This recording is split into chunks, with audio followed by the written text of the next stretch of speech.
Story 1. Fiancé demanded I put his family first, even over my sister's health emergency. I dumped him and now he's homeless after assault his own father. Throw away as my work friends are on my main and they don't know this is going on. Also obligatory that this is on mobile so spelling and grammar will be poo. This is a long one but I'll try and keep it as short as possible. I 28F got engaged to my partner of 7 years, Rob 29M, in May. Both sides of our family were really happy about this and we had a big family meal 2 weeks after getting engaged. His brother lives 250 miles away and couldn't get here for that meal, so we decided to have a meal just for his family in late June when his brother would be back for the weekend. This weekend was arranged long before we got engaged, so he wasn't back just for the meal. Earlier this year, my sister Kim 32F got a serious eye infection that very quickly turned into an ulcer which scarred her cornea and left it at a high risk of a perforation. She needed a corneal graft, but her surgeon was away for 4 weeks, so she was going to have to wait until he got back to have it.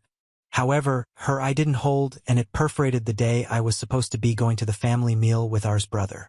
Kim's wife was at work and had her phone turned off and our mom was away with our stepdad. So when Kim called me to let me know what was happening, I knew she would be at the hospital on her own. I immediately talked to my boss and he let me go early so Kim wasn't on her own. I text Rob to let him know what was going on and he texted me back to send Kim his love and to remind me about the meal that night. I ignored the comment about the meal as it was the last thing on my mind. Once I got to the hospital, I was taken back into a room where Kim was to be greeted by 3 doctors and 2 nurses rushing around trying to help Kim. I was then informed that she needed to have an emergency operation to have her eye glued or else she would lose it. The problem was that they didn't have a surgeon at that hospital that could do it and she needed to go to another hospital an hour and a half away. They asked if she would need transportation or if I could take her. I said I would take her. Once we got to the other hospital, we were told that she would be having the operation at 5:30 p.m. I knew then that I wouldn't make the dinner and text Rob to let him know. He flipped out and basically told me to leave Kim at the hospital and have her wife pick her up after the op was done. At this point, I still had be able to get a hold of Kim's wife. I told him that wasn't going to happen and that he was out of order to even ask me to do that. I then texted his mom and told her what was going on. She was really supportive and told me to stay with Kim and let her know how the op goes. A dinner can be rescheduled, Kim's health can't. I also spoke with his brother who was equally his understanding. I stayed with Kim, her operation was a success and I got her back home about 9 p.m. Her wife had ordered some Chinese and offered me some which I happily accepted as I hadn't eaten since lunch. With that, I didn't get home till about 11 p.m. and Rob was already asleep. Rob was very short with me for days after and we ended up having a huge fight where he told me that I should have put his brother in family before Kim. He said he was embarrassed going to the meal without me. I responded that I was embarrassed though I would put a meal before my sister's health. This led to another week of awkwardness between us before we finally sat down and we sorted it out, or so I thought. 8 weeks ago Kim got her transplant and so far everything is going really well with it. On Saturday his brother was here so we went out for dinner with his family.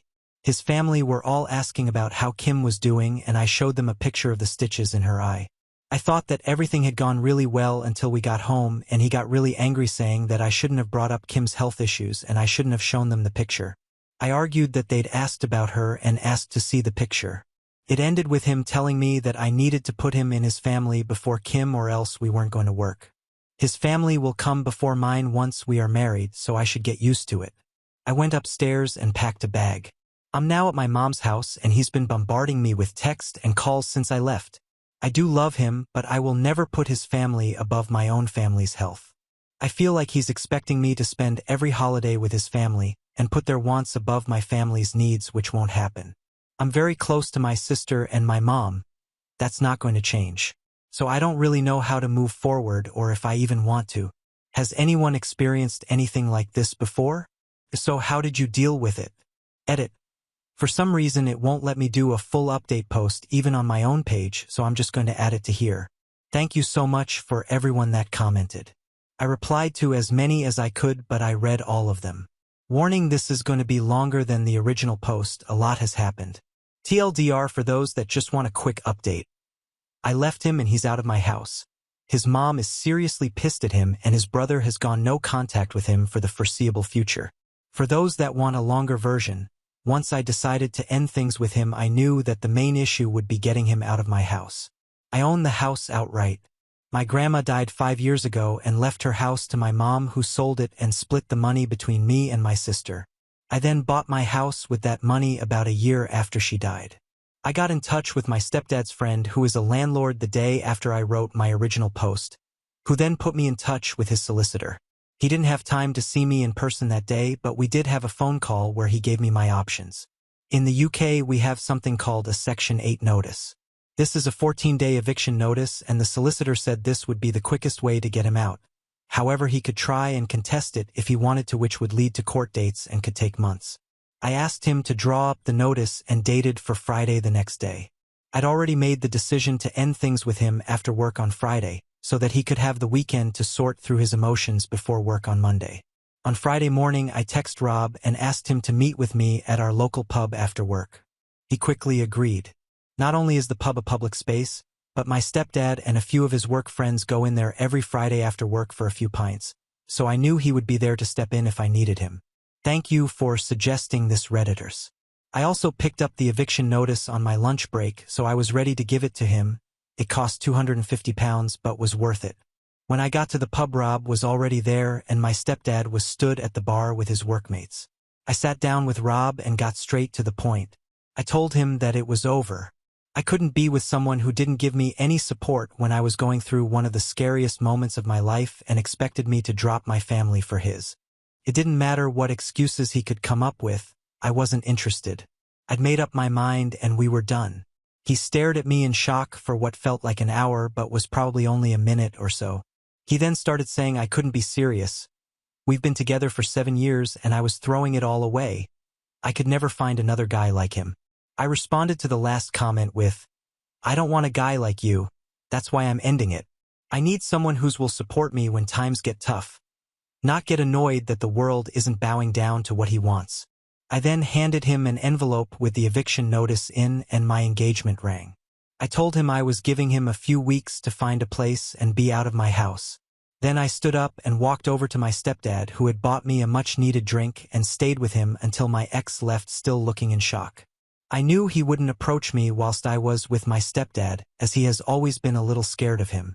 This is obviously a very condensed version of what happened.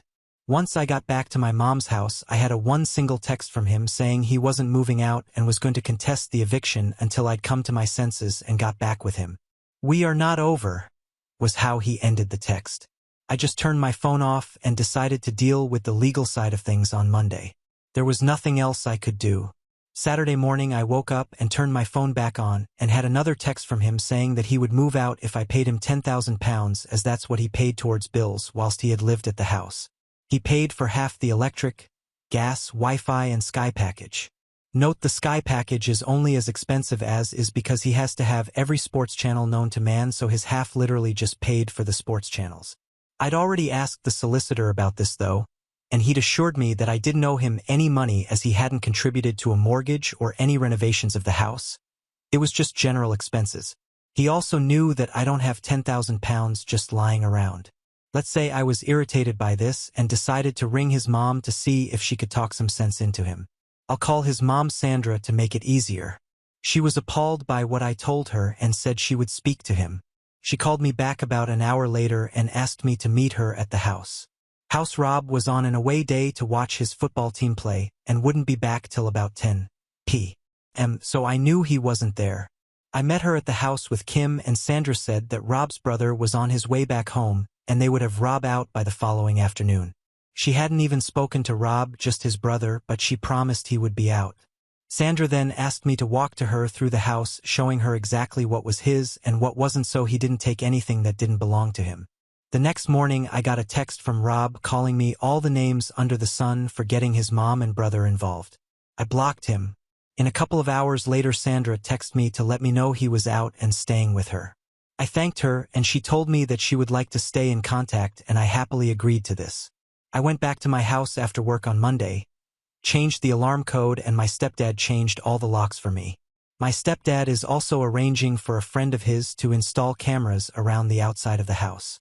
This will be done over the weekend. Sandra rang me on Tuesday asking if we could meet up as she had some things she wanted me to know, so we met for lunch that day. It was at this time that she told me her ex was a controlling a-hole who was incredibly selfish, and the selfishness was what she had seen in Rob for so long. That's why she had commented on him being like his father. But she had hoped it was the extent of Rob's attitude and he hadn't picked up his dad's controlling behavior, which to be fair he hadn't up until this whole episode. She had left Rob's dad after he had punched Rob's brother in the face when he was 14 and Rob was 10. He had never laid a hand on her or their sons before, but one time was enough and she left with the boys. To her knowledge, her ex had never reached out to speak to Rob or his brother, and they hadn't spoken to their father in years. I didn't know any of this. All I had been told was that their dad wasn't in the picture and hadn't been for a long time. But Sandra had thought I knew, and that's why she hadn't told me before.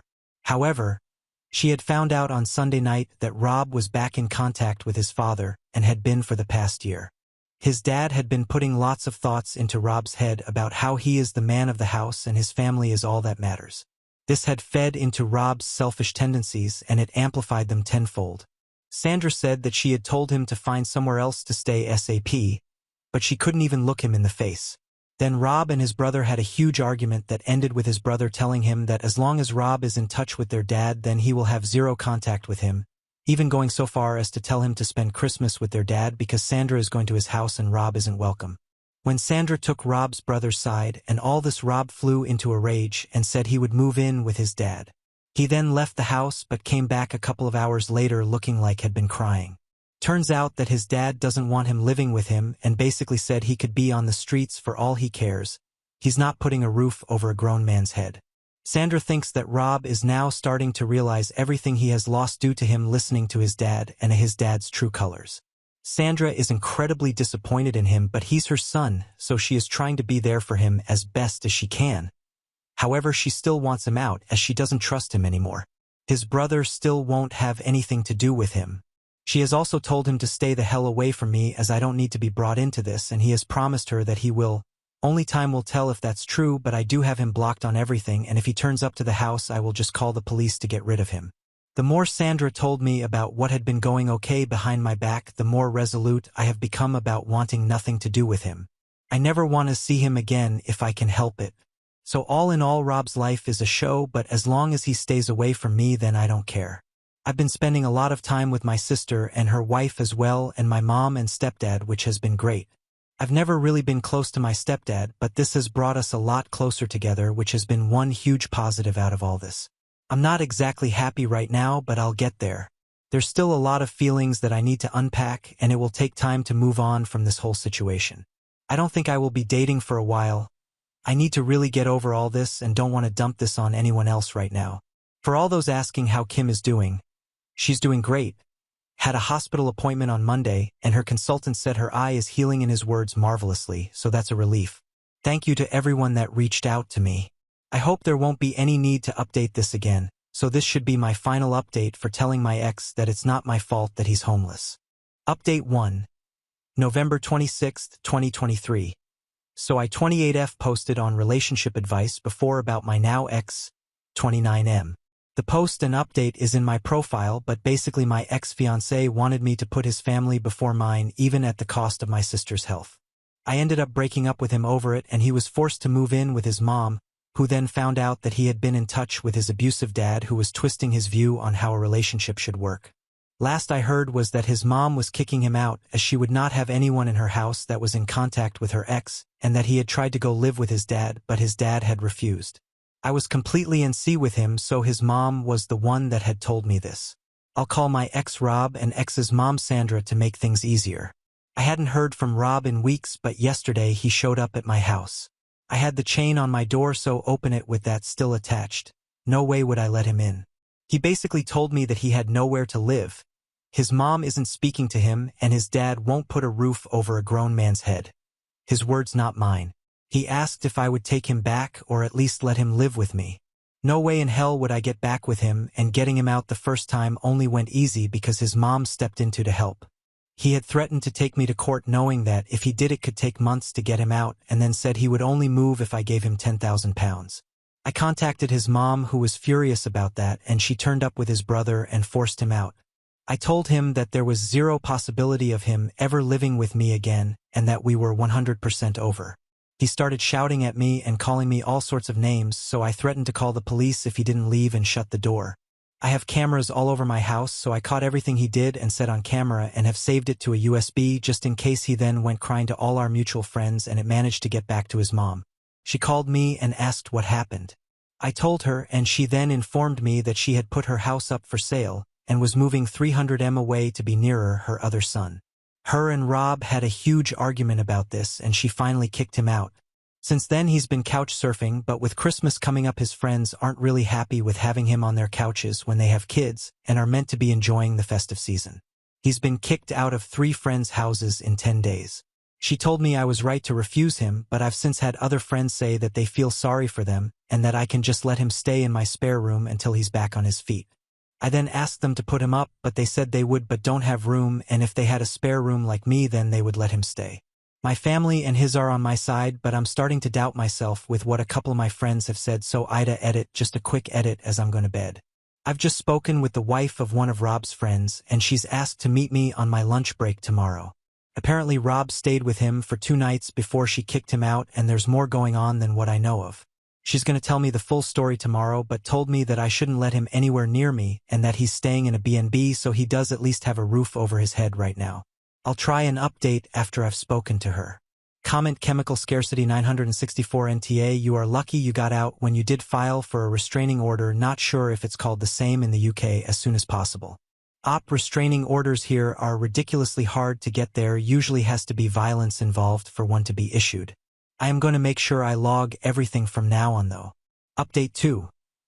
November 27th, 2023. So I posted yesterday about my ex turning up at my house wanting for me to let him move back in with me. I said no, but a couple of friends thought I should let him in. That messed with my head. Rob is my ex. A few people told me to change my lock, etc. I did that and changed my alarm code, as well as my stepdad got his friend to put up 4 cameras around my house.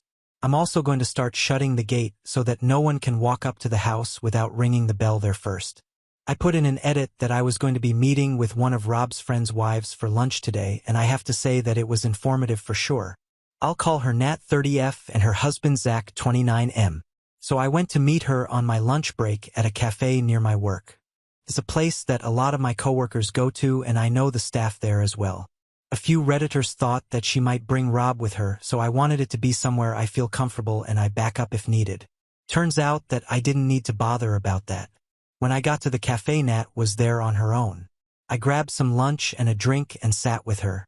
We went throughout the usual small talk before she started telling me what had been going on. Rob rang Zach on Thursday morning saying he had nowhere to go and could he stay with them for a few days. Zach spoke to Nat and they agree he could stay in their guest room. Rob went to their house after work and they had a long talk where Rob told them he has a flat lined up but can't move until January. Zach and Nat agreed to let him live with them until January as long as he followed some basic rules and paid for his own food. The rules were things like no bringing women back there, and if he went out drinking he had to be quiet when he got back so he didn't wake their daughter who's 6. He agreed to all this and paid for a Chinese for them all that night. The next day after work Rob went to meet his dad in the pub for a few pints. When Zach and Nat went to bed Rob still wasn't home. They were woken up at about 2 o'clock in the morning by Rob arguing with a woman. Apparently Rob had met this woman in a bar, took her back to Zach and in-house, got his pleasure and then told her to get dressed and off once he was done. She had gotten angry, which started an argument where Rob was saying some horrific to her. Nat took the woman downstairs and got her a taxi whilst Zach stayed upstairs arguing with Rob. Once Nat had got rid of the woman she went back upstairs and tried to calm Zach and Rob down. At this point Rob decided to take out his frustrations on Nat, calling her and telling her to do something useful and make him a sandwich before bursting out laughing like he made the funniest joke ever. This made Zach lost it and pinned Rob to the wall by his throat. Side note, Rob isn't a fighter at all, whereas Zach was an amateur boxer in his youth and can handle himself well. Nat managed to get Zach to let him go and Rob was shoved in the guest room and told to sleep off the alcohol. It's a miracle that Nat's daughter didn't wake up during this. The next morning Nat got their daughter ready and went to her mom's after telling Zach to get Rob out of their house. Zach agreed, and after Nat left he woke Rob up and told him to pack his and leave. Rob tried to apologize and begged to stay, but Zach was having none of it and kicked him out. Going off the timing, I think he left there and came straight to my house on Sunday. Zach texted Rob to meet up so that they could speak, and they met up in a pub. Zach has been friends with Rob since they were 11 and has never seen him act like he has been doing, so he wanted to find out what was really going on. He managed to finally get the truth out of Rob. Basically, Rob has been in contact with his dad for a lot longer than he told us. By this point, it's over 2 years. His dad is a raging misogynist that believes a woman's place is in the kitchen and bedroom. A man's place is to rule the house and be waited on hand or foot, as well as deciding who can and can't be in their lives. He's been dripping this poison into Ar's ear, and it's really taken a hold of him. Zach told Nat that he just doesn't recognize Rob anymore. Rob wants to start living his life the way his father has told him he should. When Zach pointed out that Rob's dad is 62, living in a shitty one-bedroom flat, not had a real relationship since Ar's mom left him, has no friends, his family doesn't speak to him, and that he's the type of guy that when he walks into a pub people finish their pints so they can leave and get away from him, Rob was furious. He told Zach that his dad is just misunderstood. Zach responded that people understood his dad and that's why they stayed away from him, he's toxic.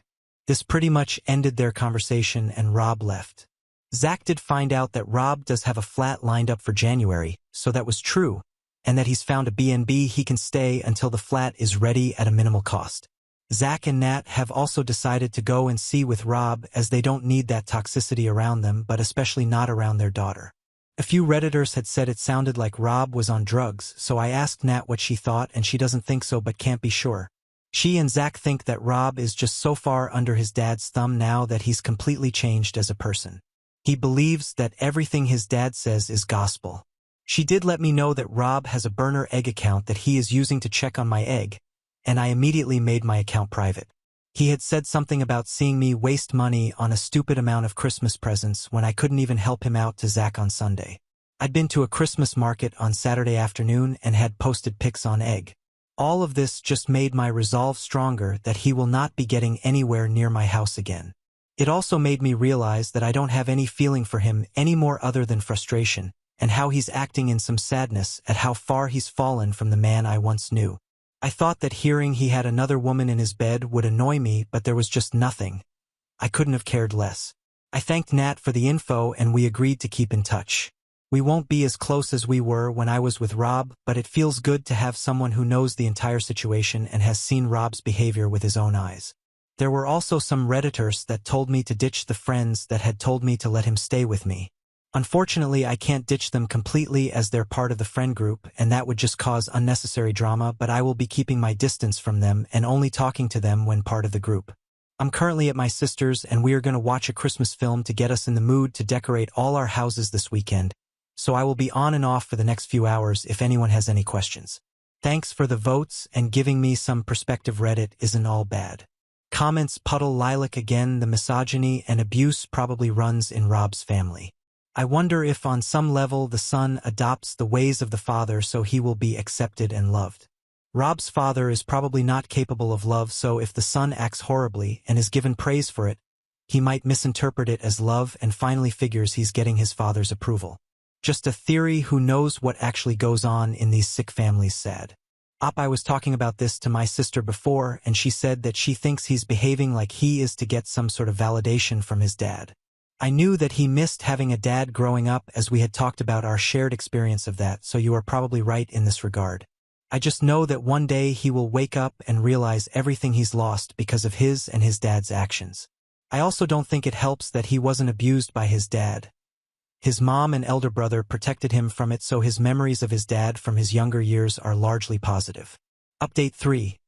December 19, 2023. Still have people reaching out to see if I'm okay. A few hated me just using initials, so R is Rob.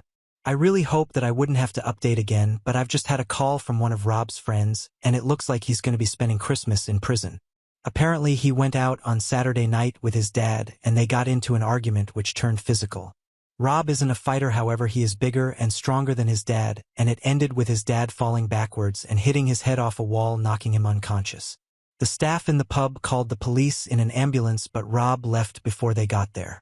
Rob's dad had to go to hospital, where he still is. I'm unsure of his exact injuries, but they're not life-threatening. He must also be awake as he is pressing charges against Rob. However, they won't keep him in unless absolutely essential at this time of year. Rob was arrested on Sunday morning at the B&B he's been staying at and had to appear in magistrate's court on Monday. Due to him not having a fixed address right now and the fact that his dad is still in hospital, he has been remanded on a Section 18 with intent unless he can find permanent address to go to. Then he won't be getting out until his trial at Crown Court. I know his mom is already at his brother's over 250 miles away, so I don't think she will be able to help right now. Finding this out has actually given me a sense of peace right now. I've been trying to ignore it, but the chance of him turning up and spoiling Christmas has been at the back of my mind ever since he turned up at my house. I'm hoping he stays in over Christmas so that I can just relax. Opie on Section 18 in her area. Opie. Section 18 is an assault charge. A Section 18 with intent is the next level up and is classed as intending to and causing grievous bodily harm to someone. I've been told that if found guilty, then it's usually a multiple-year prison sentence. Update 4. December 23, 2023. I went round to N and Z, hereby known as Nat and Zach, to drop off a present for their daughter, a bottle of Bells for Zach and a bottle of Perco for Nat for Christmas, and had a cup of tea with them whilst they filled me in on what's going on. Rob will be in over Christmas but will likely get out early January. His lawyer is trying to get the charges reduced from Section 18 with intent to a Section 20. I only found out today that a Section 18 with intent is one step down from attempted murder, and you're looking at double digits in prison if you get found guilty. Section 20 is a lot less severe and is usually a 2-year suspended sentence for first-time offenders, which he is. His lawyer has said that if he pleads guilty to the Section 20, then CPS will lower the charges to get this one over and done with ASAP, as the courts are ridiculously backed up in the UK right now and prisons are full. Zach went to the B&B he was staying at and got Rob stuff, which is now sat in his garage as one last favor to Rob. Zach's words. He can't get in touch with me without my consent whilst he is locked away. The prison literally has to ring me and ask if it is okay that I get put on his approved call list, and only then is he allowed to ring me, which won't be happening. I've also spoken to his mom, who has basically washed her hand of him for the time being. She thinks that he needs to learn his lesson, and maybe spending Christmas in a cell will teach him how much he's lost the plot. She has spoken to him and said that he's now saying the right things, but only time will tell if he means them. He is talking about moving to be near his brother to get away from their dad, so maybe he has seen the light. His brother has refused to go onto his call list, so Rob can't contact him, so I don't know how that will work. As for his dad, he is still in hospital with a broken hip and has had to have surgery to fix it. The broken bone and head injury is why the charges are so high right now. I feel like a weight has been lifted off my shoulders knowing he can't ruin my Christmas.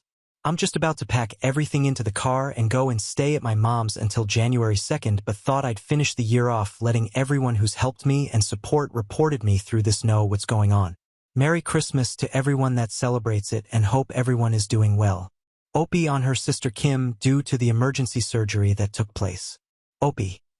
She's doing great, not got to go back to the hospital till end of January, is there that happy with her, still got a long road to recovery as the stitches won't be out for at least another 6 months, probably longer. She and her wife will be at mom's all over Christmas as well. They're going to be here tomorrow and staying till after New Year as well.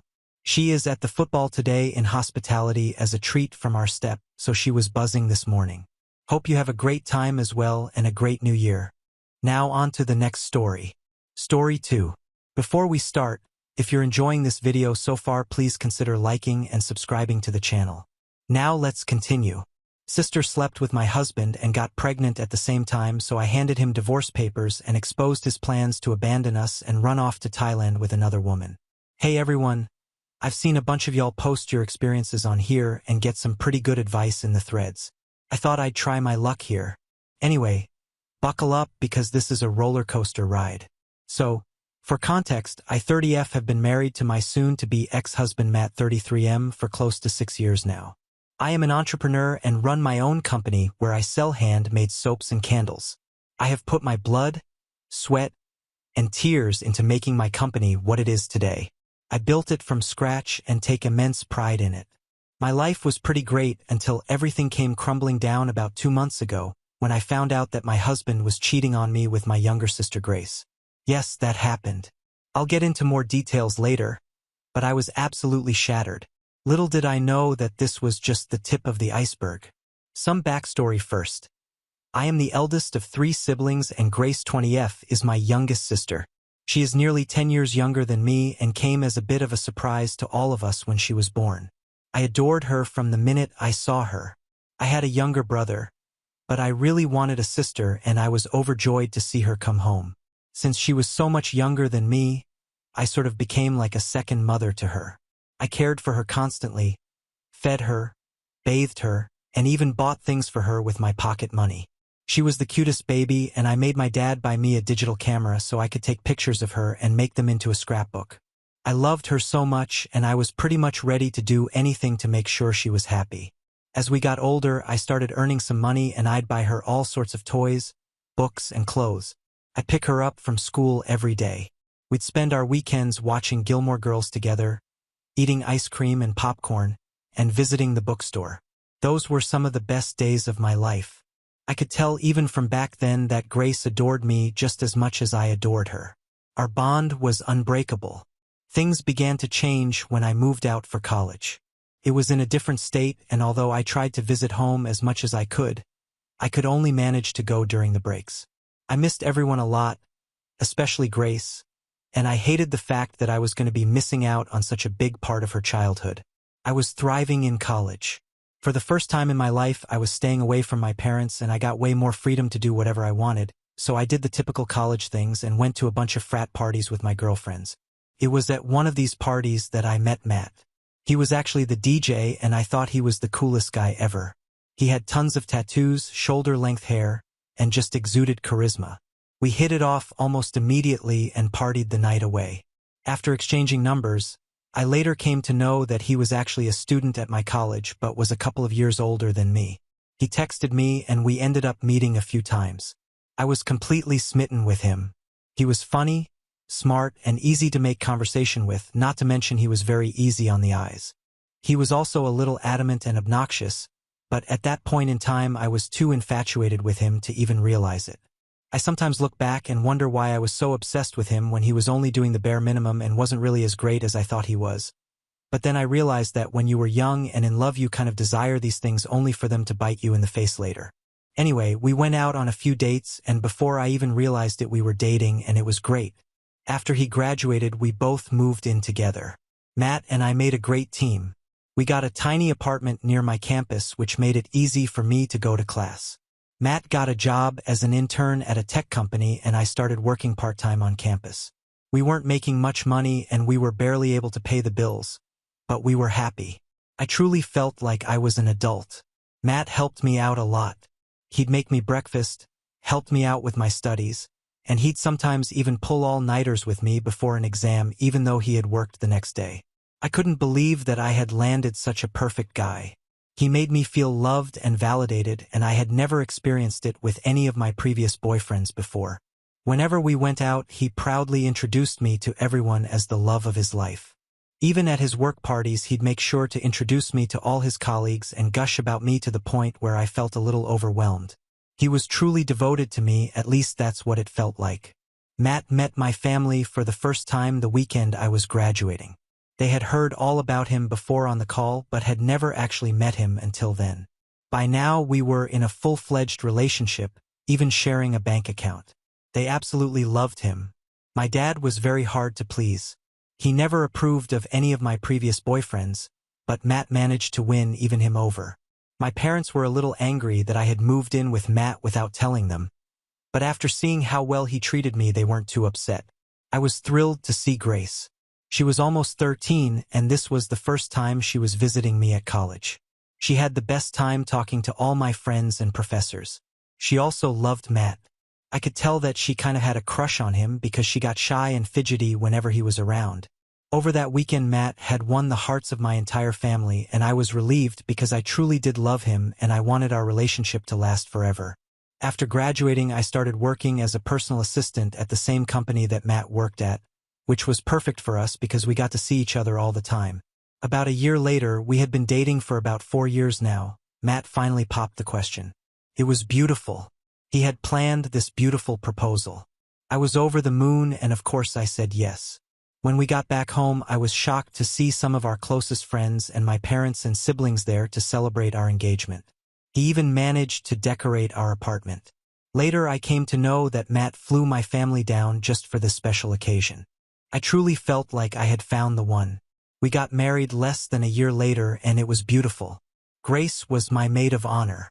We also managed to save up enough money to afford a bigger apartment. We even got a cat together.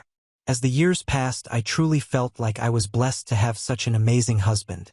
He took such wonderful care of me and made me feel like a princess. My career was on the rise, and he had also managed to get promoted.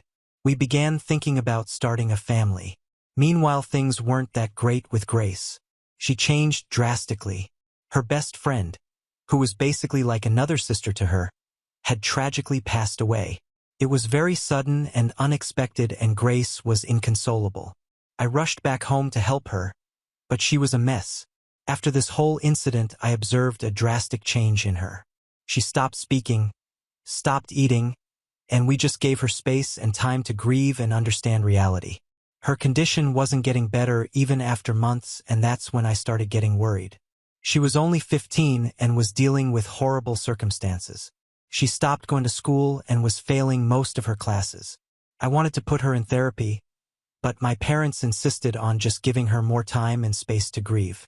She eventually started talking more and leaving her room, but I knew that she was depressed. It was as if the happy, energetic Grace I knew was gone. Her condition started getting worse. I soon started getting calls from my mom telling me that Grace was hanging out with bad company, older boys who drank alcohol and did drugs. She also told me that she caught Grace smoking. I was shocked because this was completely out of character for her. When Matt and I visited home one Christmas, things went from bad to worse.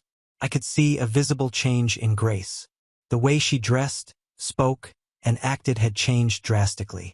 She was being very rude and disrespectful, and she was just overall being a brat. I tried speaking to her personally. She used to always tell me everything, but this time, no matter how much I tried to understand her, she shut me out.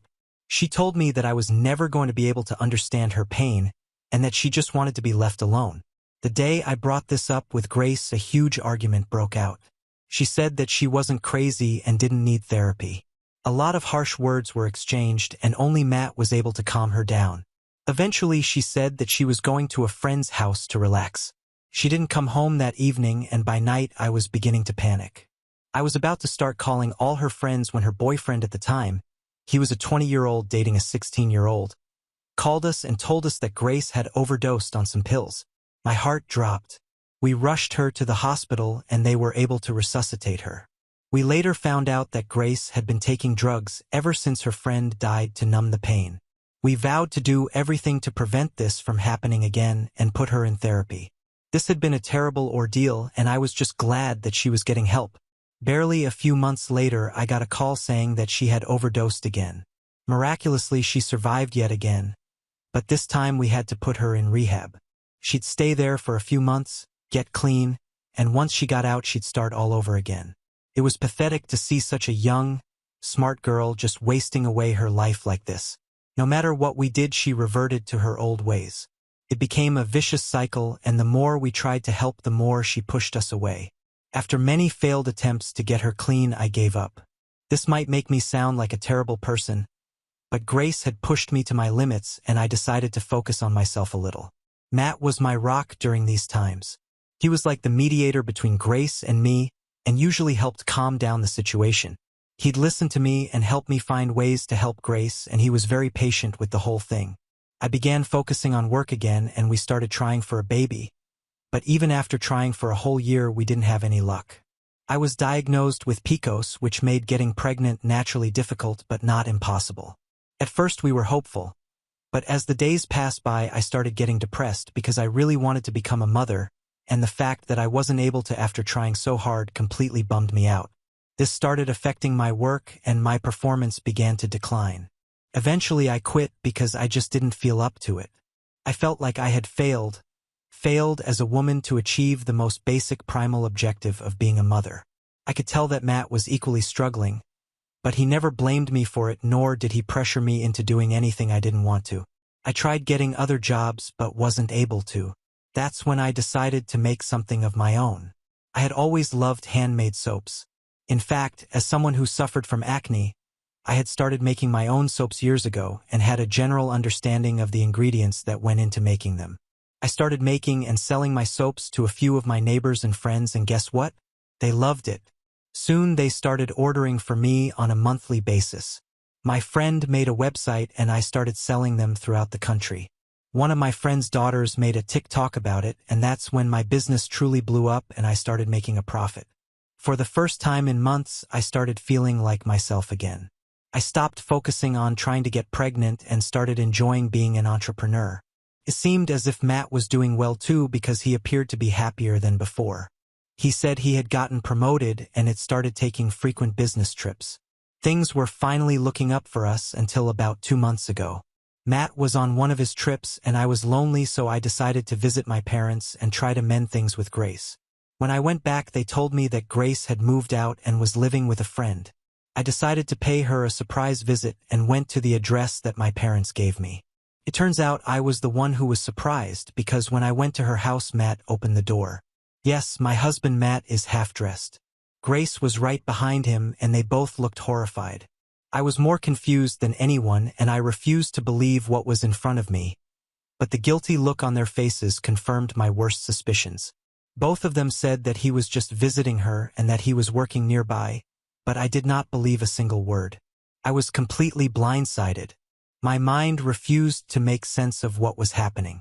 The last thing I ever expected was Matt cheating on me, and that too with my little sister. The worst was yet to come. In my volatile state, I didn't even notice that Grace was pregnant. She looked about 4 to 5 months pregnant. I was so disgusted that I threw up and nearly fainted. The situation escalated so much that the neighbors called the ambulance and I was taken to the emergency room. The whole time I was paralyzed with shock. It was as if I'd gone into a trance because nothing anyone said mattered to me anymore. But wait, it gets worse. At the emergency room, they ran a bunch of tests on me and gave me an even bigger shock. I was pregnant about 2 months into it. Yeah, I can't believe it now that I look back on it. This whole situation is so terrible that it's actually funny. I had tried for years to get pregnant, but to no avail, and the day I found out that my husband of almost 6 years was cheating on me with my baby sister and had knocked her up, I found out that I was pregnant too. This had to be a joke, but sadly it wasn't. My parents arrived and they nearly fainted when I told them what had happened. Matt and Grace finally stopped by, and instead of giving an explanation for everything, Matt came up to me and told me that he didn't love me anymore, that he loved Grace and that he was going to marry her. I threw up again. Grace told me that she and Matt had been together for over a year now and that he was planning on divorcing me but just couldn't find the right time to tell me. Matt said that I was emotionally unavailable and unable to satisfy his needs for years, and so he found comfort in Grace's arms. It began as a friendship which quickly developed into something more. Grace said that she knew what they were doing was wrong, but after Matt promised to divorce me, she decided to go ahead with a relationship and give him the one thing he always wanted. A baby. Couldn't believe it. Matt always seemed so supportive and loyal. He never gave me any indication that he was having problems in our marriage. Up until a few days ago when I dropped him off at the airport, he kissed me and told me he loved me like he always did. I had no idea that he felt this way. I was completely blindsided because this was the last thing I expected. I didn't know how to feel. There was so much going on that my mind couldn't process anything. But one thing was for sure, I didn't want anything to do with Matt or Grace again. My heart was broken beyond repair. When I told Matt that I was pregnant, he was in disbelief but still stood by the fact that he wanted to be with Grace. I was very disgusted by the whole thing. Matt had known Grace since she was 12, and that was a whole new level of creepiness.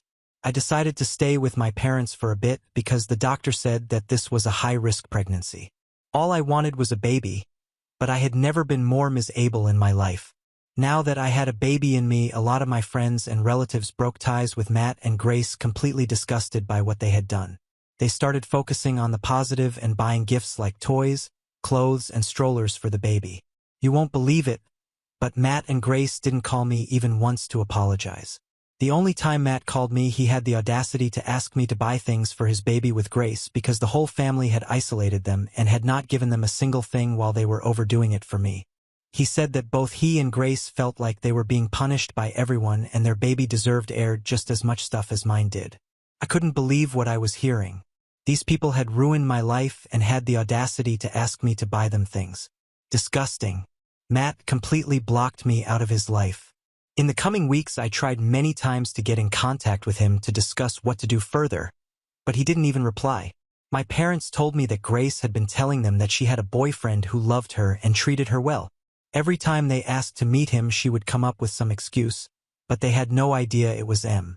I don't know how he did it, but he managed to manipulate my emotionally fragile sister and somehow convince her that I was the problem and he was not in the wrong. That boiled my blood more than anything. Grace's betrayal hurt me more than Matt's. After about 2 weeks of trying to contact him, I decided to get lawyers involved and file for divorce. However, just before I could do it, I got an anonymous email claiming that they had important information about Matt. I thought it was a prank, but I was very curious. I mailed them back saying that I was interested, and then they sent me another email with a link to a folder that contained photos of phone conversations, bank statements, and other documents about Matt. The email said that Matt had lost his job over 2 years ago and had borrowed tons of money from some money lenders. He was unable to pay back what he owed, was now avoiding them, and was in a ton of debt. They found out that he had another girlfriend in Thailand who was willing to let him stay at her place. Phone conversations revealed that he had been planning this for months. He secretly bought plane tickets and got a work permit for Thailand and was planning on leaving next month, leaving everything behind so that he could evade paying back his loans and start a new life with her. My jaw dropped. I refused to believe that Matt was this unhinged, but the proof was right there in front of me. Everything was there, all the conversations that he had with the money lenders pleading with them for more time, the conversations with his girlfriend talking about how he was going to marry her. Never once did he mention that he was already married. Bank transfer statements, even plane tickets and visas. Matt had somehow convinced my sister that he loved her and was going to stay with her when he was planning on leaving all of us in the dust. He was going to pay. There was no way he could ruin all our lives and then just run off and avoid the consequences of his actions. Enough was enough. I printed out all the information and sealed it in an envelope. After talking to my parents, I finally contacted my lawyers and told them everything. After a lot of objections and excuses, my lawyers were finally able to get a hold of Matt and arrange a meeting. When we finally met, I was happy to see that he had brought Grace along with him. As soon as he saw me, he started saying that he didn't love me anymore and that I had to get over him and to stop leeching off him for everything. I laughed as I handed him the envelope and told him that it contained everything that he'd ever need. He looked surprised, but as he went through the documents, all the color in his face drained away. I told Grace everything about how he was planning on leaving her, fooled her, and showed her all the receipts. Matt said that I was trying to frame him for everything because I was jealous and started making excuses, but as I said, the proof was irrefutable and my lawyers ensured that I was protected. I served him the divorce papers like the cherry on top. He looked like he was about to faint. He once again made up fake excuses denying all the claims. But when he realized that even Grace wasn't buying his story, he started apologizing and saying that this was all a big misunderstanding. He was advised to get his lawyers involved before he ruined matters even more. My lawyers assured me that Matt wasn't going to be leaving anytime soon because the work permit that he had was obtained illegally.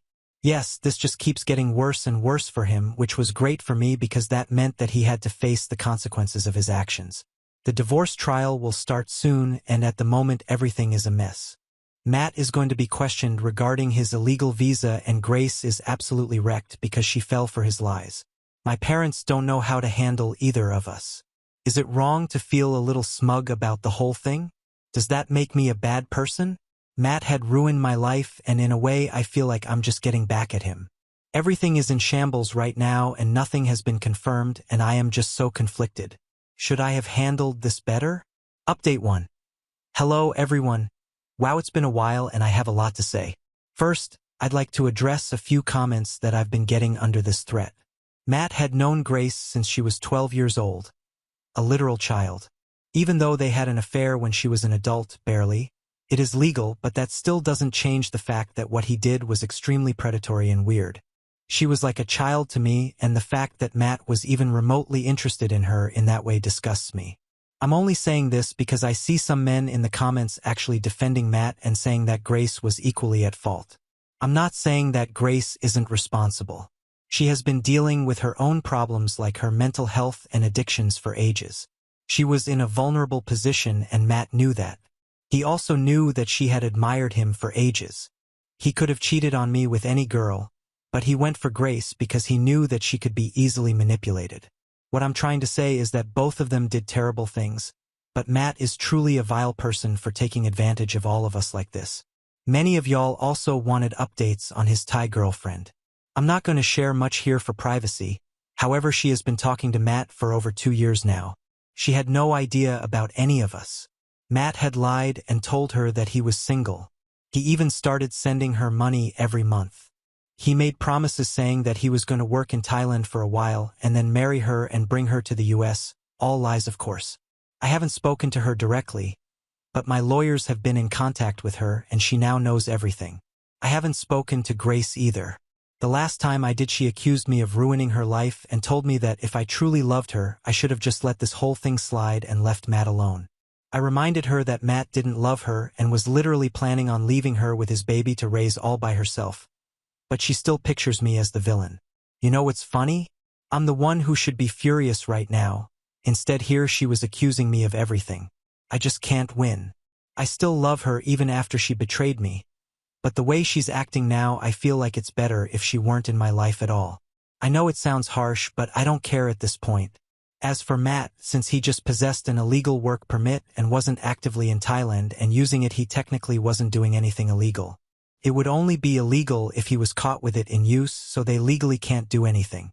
He's off the hook from that. As for the divorce, his lawyers have tried to paint me in the worst light and have actually demanded shares from my company. We shut that down real quick. I don't know the technicalities, but my business is in my name only and Matt has no right over it. My lawyers have ensured that I don't need to give him anything. He will have to pay child support once the baby is born. We haven't settled on how much yet.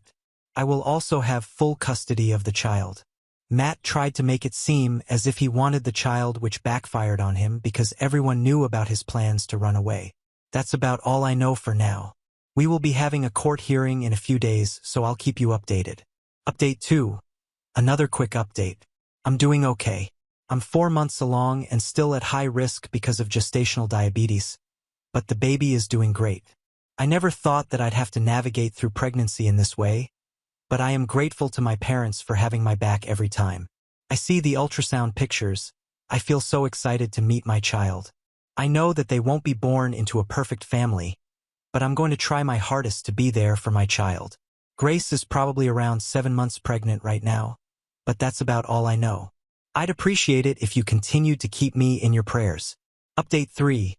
Hey guys. Sorry I've been MIA for so long. This update is long overdue, but first I have some good news. I had a beautiful baby girl. She was born early and had to spend a few days but she's been discharged now and is thriving. I had to have an emergency C-section, but I'm recovering. It was stressful, but I'm glad it's over. Some more good news. My divorce was finalized. It was a nasty affair, but I had a team of strong lawyers and they managed to make sure that all my demands were fulfilled. Like I mentioned before, Matt had tried to paint me in the wrong light. He accused me of trapping him with a baby so that I could get child support after he left me, but the odds were against him. I got full custody of my daughter. As for Matt, we aren't civil with each other. He tried his level best to get his child support money reduced but failed. He also has to pay back all the money that he was loaned. I don't know how he's going to do that, but that's not my problem. The last thing I heard was that he was trying to get a job. He still hasn't met his daughter and didn't even show up ever. Honestly, I dodged a bullet. My daughter doesn't deserve a terrible man like that in her life. Grace also gave birth to a little girl a couple of months before I did. I haven't met either of them, and I don't think I'm going to do so anytime soon. My parents are the only link between us, and they try to help us reconcile. Deep down, she is still my baby sister whom I love and adore, but her betrayal and the way she acted after that are still fresh in my mind. I know Matt brainwashed her into thinking that I was a terrible person, but she knew me better than anyone. I don't know what the future holds, but I'm trying to piece together my life bit by bit. I know that it's going to take a long time to get back to normal, but I have to try for my daughter, so I'm going to focus on my business and my child from now on. Also, a word of caution to you mad lovers out there. Matt came across as someone who truly loved me. Nobody who knew us would believe that he would cheat on me. He also publicly declared how much he loved me and treated me so well, yet he still cheated on me and had been doing so for years with absolutely no indication that anything was wrong. All I'm saying is choose your partner wisely and be careful, because if things are too good to be true, they probably aren't. Take care. Now on to the next story. Story 3. Discovered my husband secretly gave our house to his mom after I paid the mortgage for years. Now it's getting auctioned and we're getting divorced. I'm 38F, married to my husband Alex, 37M, for 3 years. My married life has been going on pretty normal until yesterday, when I found something very suspicious in my husband's study room. I met my husband around 6 years ago. I was new to the city then, with a new job. Alex was already settled here, living with 2 of his brothers in a rented condo. His family ran a grocery store in the suburb. We dated for a few years, during which he bought the house and paid for the down payment. It was actually due to his house plans that our wedding plans got delayed. Alex wanted to have a house before getting married. He had a thing about owning a house. But soon after the marriage, he lost his job and was struggling to pay the mortgage. I covered it for a few months until he got a new job, but his new job didn't pay him enough to keep everything afloat. So we got into an agreement that I would pay the mortgage and he would add me to the deed as the co-owner. It looked like a fair deal to me. The new job in the city was paying me well, and after working here for 2 years, I had saved enough to buy a property. So what better deal than this? So for the last 3 years after marriage, I have been paying the house mortgage, and it is only 7 months left for the mortgage. Yesterday, I was at home alone and out of boredom decided to clean the house. I usually don't enter his study room because he doesn't like his stuff to be moved, but I don't know what happened to me this time that I cleaned the study. While cleaning one of the bookshelves, I stumbled on an envelope with the name of the housing society we were living in. When I opened it, I found it to be an updated house deed. I thought Alex had updated it to add me as the co-owner, but no, he had changed the ownership of the house to his mom. Yes, the house for which I was paying the mortgage for the last 3 years, he had given it to his mom, and he didn't even inform me. I checked the date of the document and found it to be months ago, so he had deliberately not told me about this. He was hiding this since then. My mind has been racing with several possible stories behind this. I couldn't think of any good reason why he would do that. It looks purely evil, and now I feel I've been married to a stranger. I'm yet to confront him regarding this. Rather, I don't want to confront him without digging deep into the matter. I took pictures of those papers to get it checked with my lawyer, and until I get the details from him, I'm going to put on this pretentious mask in the same way he has been doing it for years. Update 1. Hello all, I got the details from my lawyer friend regarding the house deed, and it came out that this was the most recent one indeed. Alex has transferred the ownership to his mom. Since there are a few months of the mortgage, the deed talked about the ownership post the mortgage. I felt so betrayed. I was working my ass off, making all those big and small sacrifices to pay the mortgage so that he could get rid of the EMI, and then he gave the house to his mom and I have no clue about it. I wanted to have a full-blown confrontation with him right away, but he wasn't in town. A few months back, Alex was offered a new expansion project of setting up a new team in the adjacent city, so he is mostly out of town and visits home monthly or twice a month. I wanted to have a direct conversation instead of a phone call, and gladly I waited because while waiting for him, I planned on my revenge instead of just letting it go with an argument. Actually, I didn't plan the revenge intentionally, but it happened eventually. A week later, after discovering that paper, I got a text from Alex reminding me about paying the mortgage. That text made my blood boil, and at that moment, I instantly decided not to pay for any further EMIs. That's when I decided to avenge my betrayal. I went to the bank and changed the contact details from Alex's number and email ID to mine so that he doesn't get the payment reminder and calls. Alex had to confirm that change. I told him that I wanted this to be changed so that I get the payment intimation. He was fine. Once that was done, I turned deaf ears to their payment reminder and calls. I have already defaulted for 3 months, and I got a message from the bank that if I don't pay for another couple of months, the house will be auctioned. Good for me. But there is more to it. I had to find out why Alex did so. Brief context about Alex and his family. So Alex's family is from down south. Don't want to name the place to avoid unnecessary conflicts in the comments. They were never able to own a house because his dad had to start his living from scratch. Alex had 4 siblings, and it was difficult for them to own a house while providing for a family of 7. While we were dating, Alex told me that he always wanted to own a house before starting a family. Actually, this was an inherent dream of his parents, but since they couldn't afford one, Alex wanted to make sure that his children grew up in their own home, which they call an ancestral house. I never suspected anything shady. I understand owning a house holds sentimental value apart from a sense of security and stuff like that. It could also be possible that he wanted to have it for his parents and hid his intentions from me because I would disapprove. I mean, obviously anyone would disapprove of that. I understand the sentiment and emotional connection to do something for your parents which they have been longing for years, which they couldn't afford. With due respect to that, we cannot ignore that it should be from his money and not mine. He cannot do this keeping me in the dark. Anyways, it is needless to say that our married life went for a toss. We both were playing mind games as a couple. We were never very cheesy and mushy. Sometimes I used to initiate romantic date nights, but now I stopped doing it, and Alex never complained about it. Also, he was living in a different city for the project and occasionally came home, making everything so much better for me. I'll make an update if anything progresses. Update 2. Hello all, thanks for all the suggestions. Some of you commented asking me to find the reason behind his move instead of assuming things and ruining everything. Even my lawyer friend suggested so. I thought about it and decided to dig into the matter. Initially, I tried to find out the truth myself, but after brainstorming a lot, I still was not able to figure out anything. Yes, I was anticipating an angle of affairs as well. I tried checking his phone when he came home, but it was clean. Instead of spending days and nights scratching my head, I hired a PI on Alex.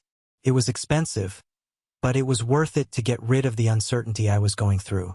Took almost a month for the PI to get me all the details. Apart from the already known information like the ownership of the house and family history of Alex, there was one thing that came out, and it was about Alex's ex, Jay. She was not a mere ex but his fiancée. They were engaged a month before the wedding. Something happened, and their relationship turned hostile. It happened a year ago before I met Alex, so there was no cheating involved. The concerning part was Alex never told me about this. This was not just a fling that would have slipped his mind. They were about to get married. The agency gave me the details of that woman. I looked up about her on social media and saw that she was quite well off. Her father was a real estate businessman. A few days later, I showed up at her office. She was married. Just showing up at her house to talk about her ex-fiancé didn't sound decent. I introduced myself as Alex's wife and told her it was something important. She agreed to talk. I asked her about the reason for their breakup. She was reluctant to talk about her personal life. She seemed like a genuine person to me, and I had no option but to spill the beans first to get the information. I told her about the house stuff and she smiled. She was like, "Oh, finally he was successful in trapping someone for the house." Then she put down her guard and told me everything. She met Alex at a common friend's party, and they hit it off. They dated for a year in which Alex expressed his desire to own a house. Felt like a déjà vu moment for me. Her father was into real estate, so she took his help to get some good property deals for Alex, but he kept rejecting one after another, saying it was beyond his budget. She was already living in a house gifted by her father, so Alex moved in with her instead of buying his own. They got engaged, but soon after that, Alex pestered her for transferring the house to his name. She tried to convince him that it didn't matter who owned it since they were getting married, but Alex used his sob story to manipulate her into giving the house to him. His sob story was in how his parents never were able to afford to own a house and how he always wished to have a property to his name. She was almost convinced to give him that sentimental satisfaction, but her father intervened and disapproved of Alex's request. Alex tried to manipulate him too, and he agreed to let Alex co-own the house but was also asked to sign a prenup which said that if there was a divorce, the house would go to her, and under no circumstances Alex could sell it or make any changes in the ownership of the house. Alex refused to sign the prenup, and they eventually called it quits. When I narrated my story of how I ended up paying for the mortgage, she smiled and affirmed that it was all an act to trap me into this. She also told me that Alex's parents are very conservative people, and they were allowing him to marry her only because of her wealth. In Jay's case, when this matter was discussed, my MIL was very aggressive in pushing her to agree to Alex's terms, and in one of the arguments, she admitted that she doesn't like modern girls of our ethnicity because we are too dominating. It sounded quite believable because I was never able to get along with Alex's family. Rather, we never got to spend a lot of time together. Alex kept me aside saying his family is conservative, and he doesn't want to ruin my peace by letting them meddle in our life. Jay said that it was to keep me away from suspecting anything fishy. My MIL was a cold person. That's true, and Alex never left me alone with her. I thought he was protective of me, but he was protecting himself and his family. I asked Jay if it's possible that Alex has changed now. She said she highly doubts it. She told me up front that once Alex got the house, he would divorce me and marry someone of his own community who was more H and submissive. I wonder why he didn't marry someone of his choice in the first place. Jay said that the woman of his choice can't afford a house to give to Alex. That sounded outrageous, but it does make sense now. I wasn't thinking about the divorce until now, or maybe it was there at the back of my head and I was not acknowledging it. Let's see how it goes. But what information I got from Jay, I'm pretty sure that Alex is not the person he's been acting all this while. P.S. For people who still think I'm evil in letting go of the house without any confrontation with Alex, I'm not going to justify myself because I know what I'm doing is right at this moment. He tricked me into this and now he's going to pay for it. Even if he does not intend to divorce me, he still has concealed so much crucial information from me which hints at his malicious intentions. I've been betrayed badly, and now I don't care about his emotions at all. Update 3. I've been longing to make this update. The house is finally up for auction.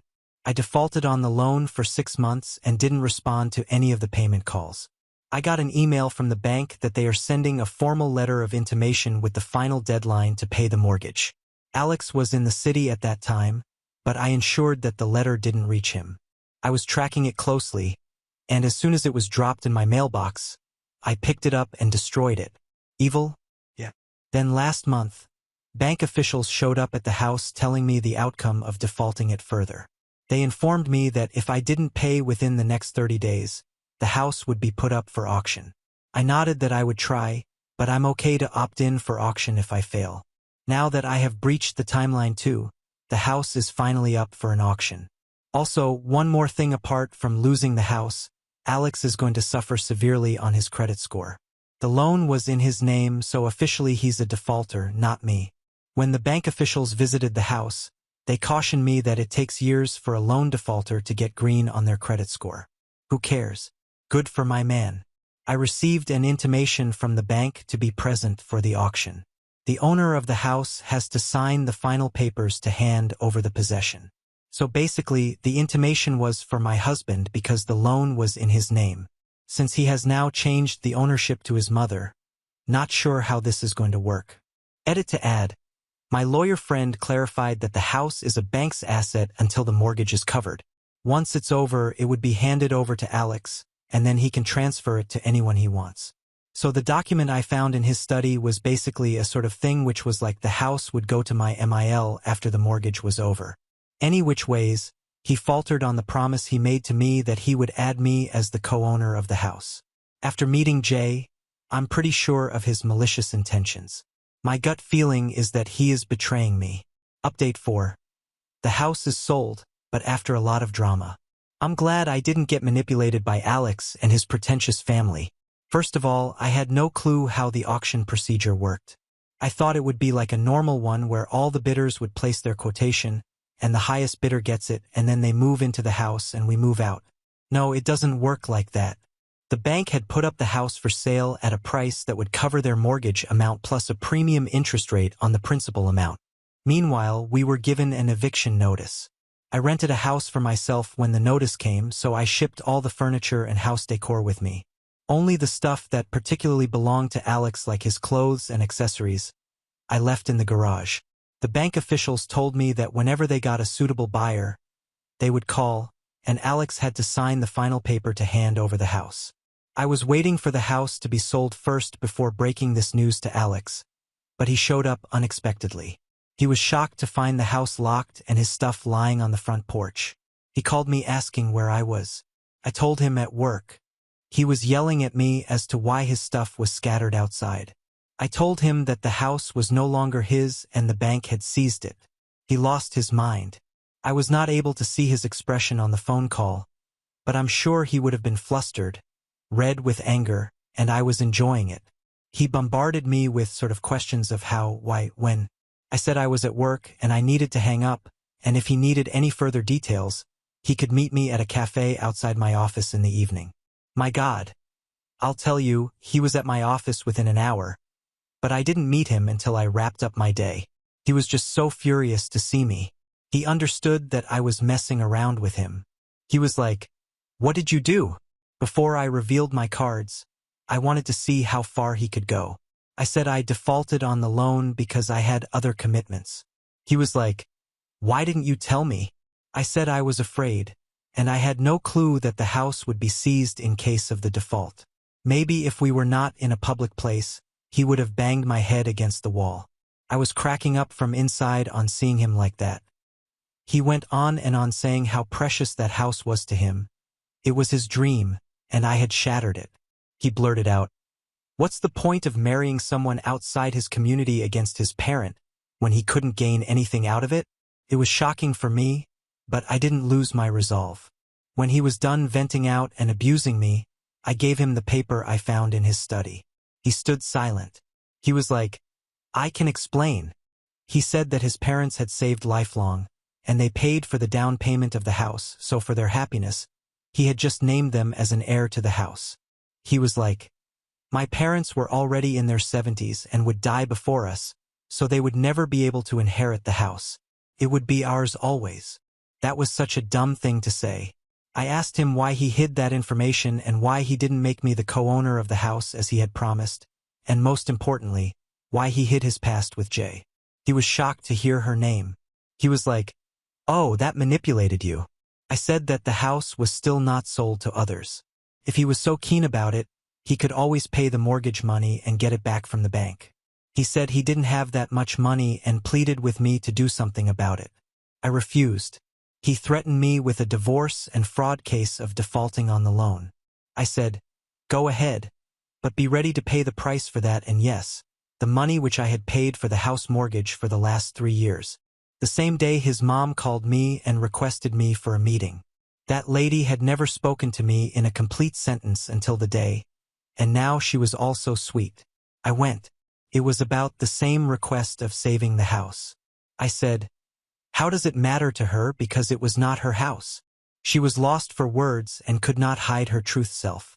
He turned bitter and said, "That's why I don't like girls of this country. They are big-mouthed like you and use their brains a lot more than required. My son is going to divorce you and marry the girl in our community. Then you'll understand." I laughed at her face and said it was not 1950s that she could threaten me with a divorce and get away. The same evening I called up my lawyer friend and asked her to proceed with the divorce papers. I claimed the money I paid for the house and the compensation. I'm not sure if he would be able to bear that, but I don't care. People like Alex who prey upon others' emotions for their own benefit need to pay the price. When he got the papers, he called and pleaded with me to reconsider the divorce terms as he could not pay that huge amount and that his parents had to sell off their grocery store to settle the amount. I said I didn't care and hung up. I'll make an update after the divorce is done. Until then, I'm living my life freely, and I have already gotten over this man in the last 7 months, so yeah, I'm cool about the whole separation thing. We also don't have a kid, which makes all of it better. Now on to the next story. Story 4. Discovered my wife has been secretly texting a guy from her grad school nonstop for months. She even baked him cookies and a meet-up with her parents. We've been married for around 3 years, and we recently moved across the country so my wife could attend grad school. I found a career job in the new location and have been financially supporting us for the most part.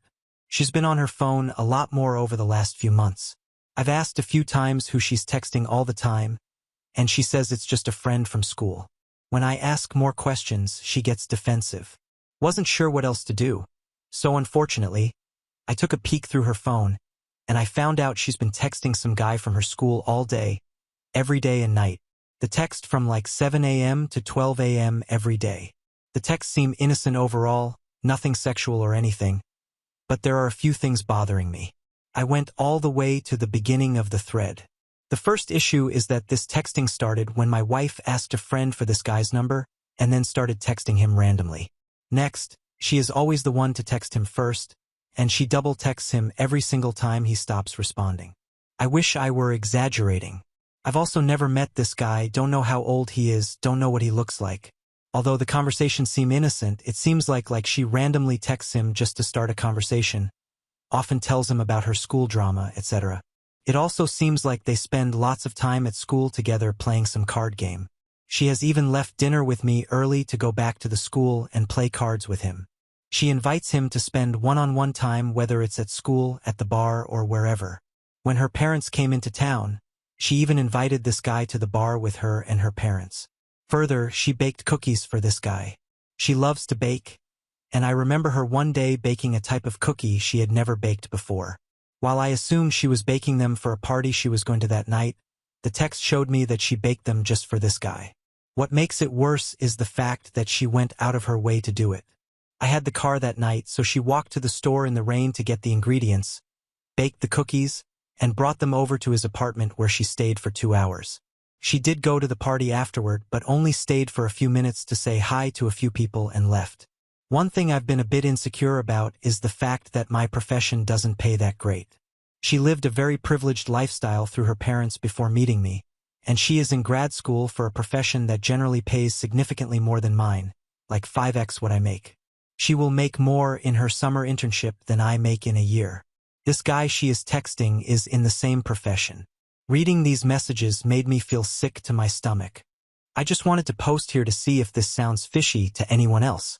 I'm not sure if anything physical has happened, but she has crossed some boundaries either way. How should I handle this? TLDR. Wife is crossing major boundaries with a guy at her school. ETA. The meetup with the parents never actually happened. She did try and get him to go to the bar, but the plan fell through. Also, in reading the text, it seems like the guy tried to keep her at arm's length at first, keeping conversation short and not engaging too much, but over time started to become much more receptive and interested in actually talking. This has all happened over the course of about 5 to 6 months. ETA. I'm not paying for her school, just our living expenses for the most part. Update 1. January 20th, 2024. I deleted the original post, sorry, but I was able to have a conversation with the guy she's been texting. I got his number off her phone and just texted him saying, "Hey, this is OP's husband. I caught wind of what's been going on between you two, and just wanted to see if you'd be willing to be honest with me about what has happened." He responded pretty quickly and was willing to meet with me for lunch in a public place, so we met. He's 23 and very good looking. I'll give him that.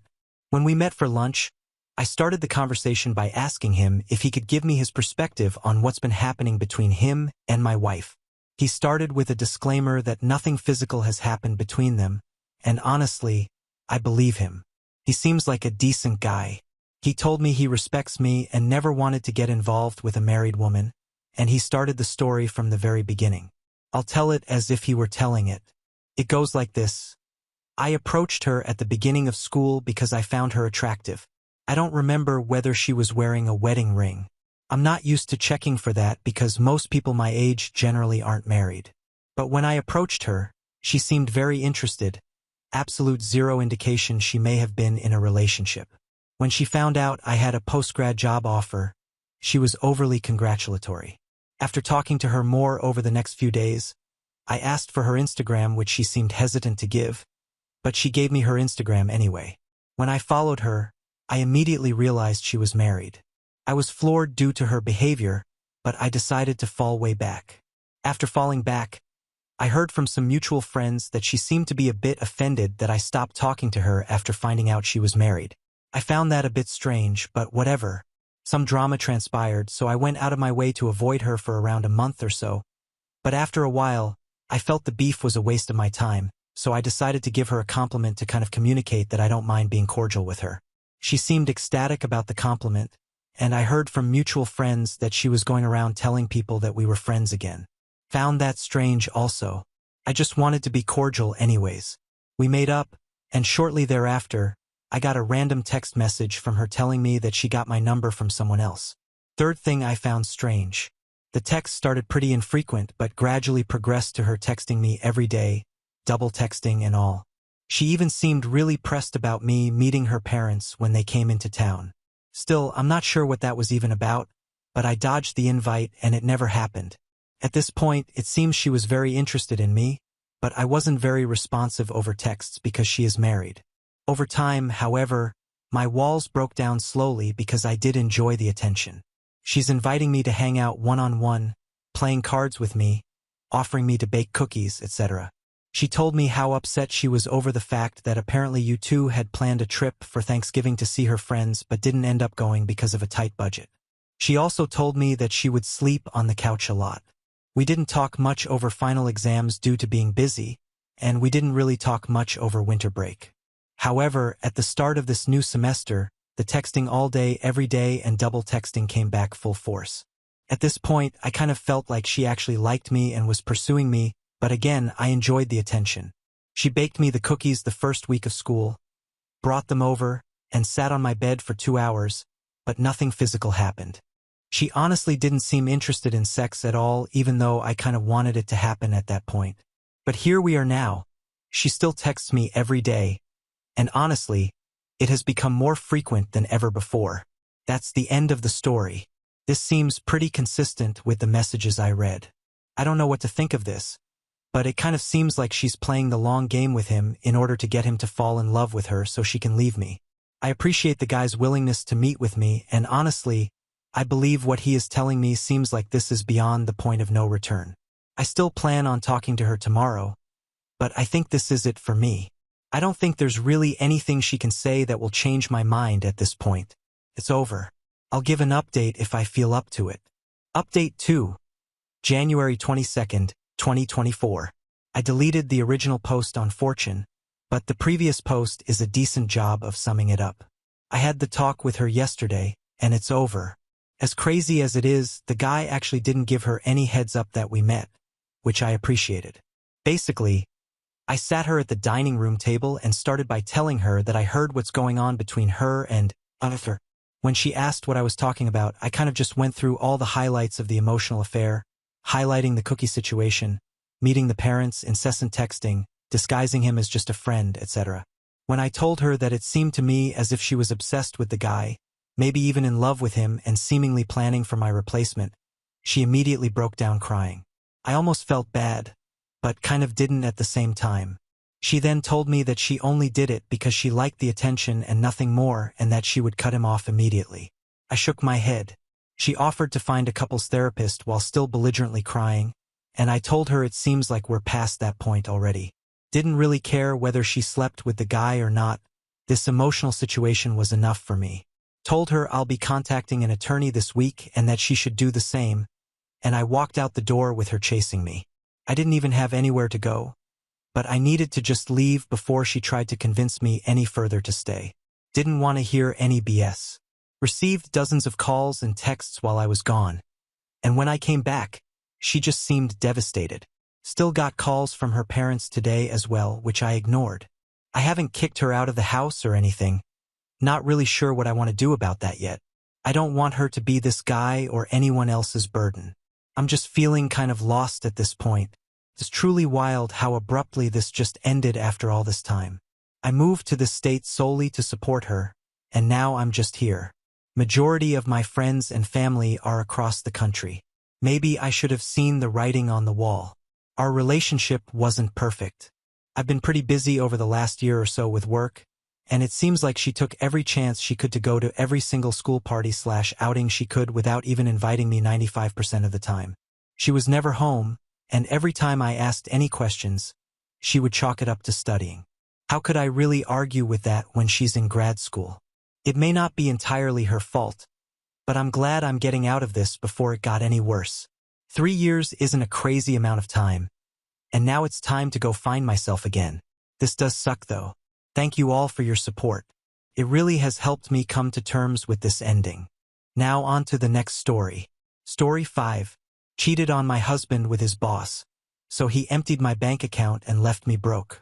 I believe I've seriously harmed my husband's job and created problems for him at work. I take full responsibility for my actions, and it's undoubtedly the biggest mistake I've ever made. I cheated on my husband, giving in to a relentless temptation that kept coming my way. They say that finding a wife is a blessing, but I fear I've been far from a good discovery for my husband. I'm convinced he must harbor strong resentment towards me right now, and hate might even be an understatement. I can't even bring myself to face my parents at this point. What can I possibly tell them? I've cheated on my husband, potentially jeopardizing his career and livelihood. There's no way my parents would ever accept me back after this. My husband didn't simply seek revenge. He completely shattered me emotionally and ensured that I regretted my unfaithfulness. He didn't let me off the hook in any way, leaving no stone unturned. It's only now sinking in just how much I've been through, and it's mind-boggling. But I can't deny that all the pain I'm feeling is the result of the grave mistakes I've made. I'm Faith, a 24-year-old entrepreneur, and I've been married to my husband Leonard for the past 2 years. We dated for 2 years before tying the knot. I met Leonard when I was 20, and he's considerably older at 27. He works as a banker, and he's exceptionally intelligent and diligent in his job. I can't help but boast about his work ethic. That's why the consequences of my actions are hitting me so hard now, and I've come to realize that cheating on him is the gravest mistake I've ever made. I didn't cheat on Leonard accidentally. I'd be lying if I said it was an accident. I know exactly how it all unfolded, and that's why I'm filled with self-disgust right now. Often people knowingly do things and then regret them later, and I'm no different. That's why I've decided to share this significant mistake with everyone. Throughout the 2 years of my marriage to Leonard, we've remained true to ourselves. We never let our work interfere with our relationship, always supporting each other.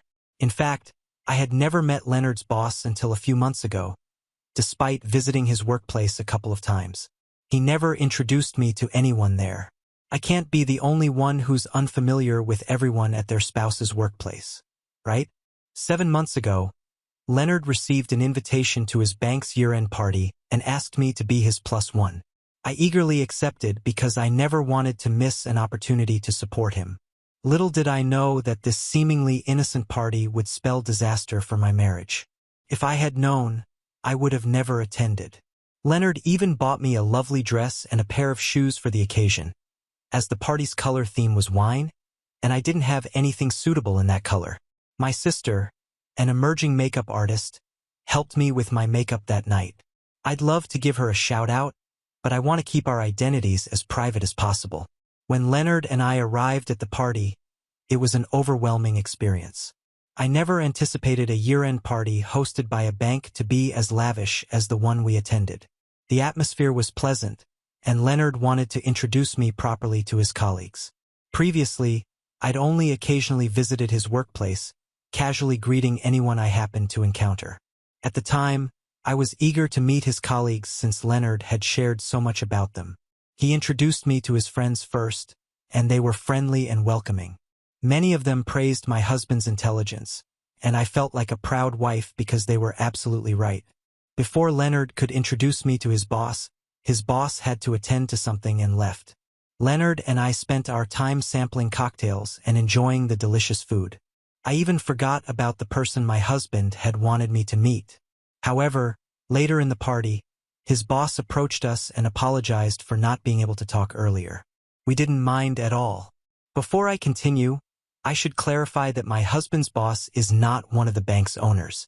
He's the head of the department where my husband works. His name is Raphael, and he's 30 years old. When my husband introduced us, I didn't think much of it and didn't pay him much attention. I did notice that he held my hand a bit longer than usual, but that was the only unusual thing I observed. He didn't stay with us for long before leaving. My husband often talked about his colleagues, but he never really boasted about his boss, so I assumed they didn't have a close relationship outside of work. We continued to enjoy the evening, and I didn't see Raphael again. Honestly, I even forgot that I had met him at the party. That party turned out to be incredibly insignificant, and that's not an exaggeration. Nothing remarkable happened that night. The real drama unfolded weeks after our initial encounter with him after the party. Leonard and I returned home and discussed everything that had occurred at the event, our typical post-event routine. Days after the event, I completely forgot about the meeting and the party itself. Life resumed its usual course, and I dedicated my attention to my business endeavors. As an entrepreneur, I'm always eager to explore new business ideas.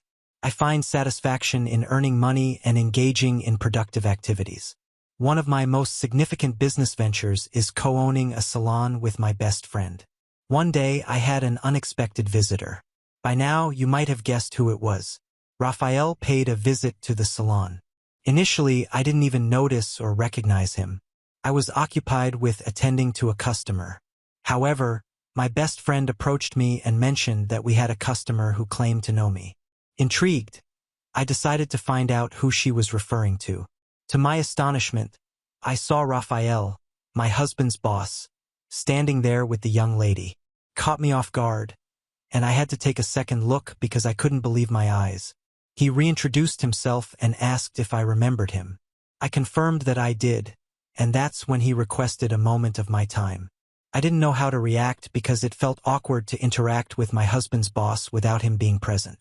The situation was even more uncomfortable considering we had only met once before. When he took me aside for a conversation, he explained that someone had recommended my salon to him. I was puzzled about how he had suddenly received such a recommendation and how he knew that I was the owner. My curiosity got the better of me, and I inquired about the person who had directed him to my salon. He simply mentioned that he had heard about it from my husband, who often spoke of my ownership of the salon. To be honest, the entire conversation felt awkward because I didn't quite know how to address the situation with Raphael. Following our awkward conversation and his emphasis on the importance of business, he informed me that the young lady accompanying him was his niece, and she needed to have her hair done. He explained that he had been searching for a salon where he knew someone, ensuring that his niece would stay and get her hair done. According to him, she had a tendency to be rebellious and run away when left alone at places. That's why he chose to bring her to my salon upon discovering that I own one. While I found his explanation somewhat unusual, I saw no issue with looking after a teenager and agreed to ensure she stayed until he returned to pick her up after work. That was the arrangement we settled on before he departed. My best friend attended to his niece's hair while I resumed working on the customer I had been serving earlier. Just 4 hours later, he returned to collect his niece, expressing gratitude. I found his gratitude somewhat unexpected since allowing someone to stay at the salon for that duration was a common occurrence. Nevertheless, I accepted his thanks and downplayed the situation as a mere coincidence. I didn't want to dwell on it because it seemed insignificant. My best friend and I even felt pleased, thinking our salon was gaining popularity. Little did I know that what I perceived as a coincidence was far from coincidental. Upon returning home that day, I contemplated whether to share the incident with my husband. It didn't seem like a big deal, as the salon always had customers coming and going. I debated whether it was necessary to inform my husband.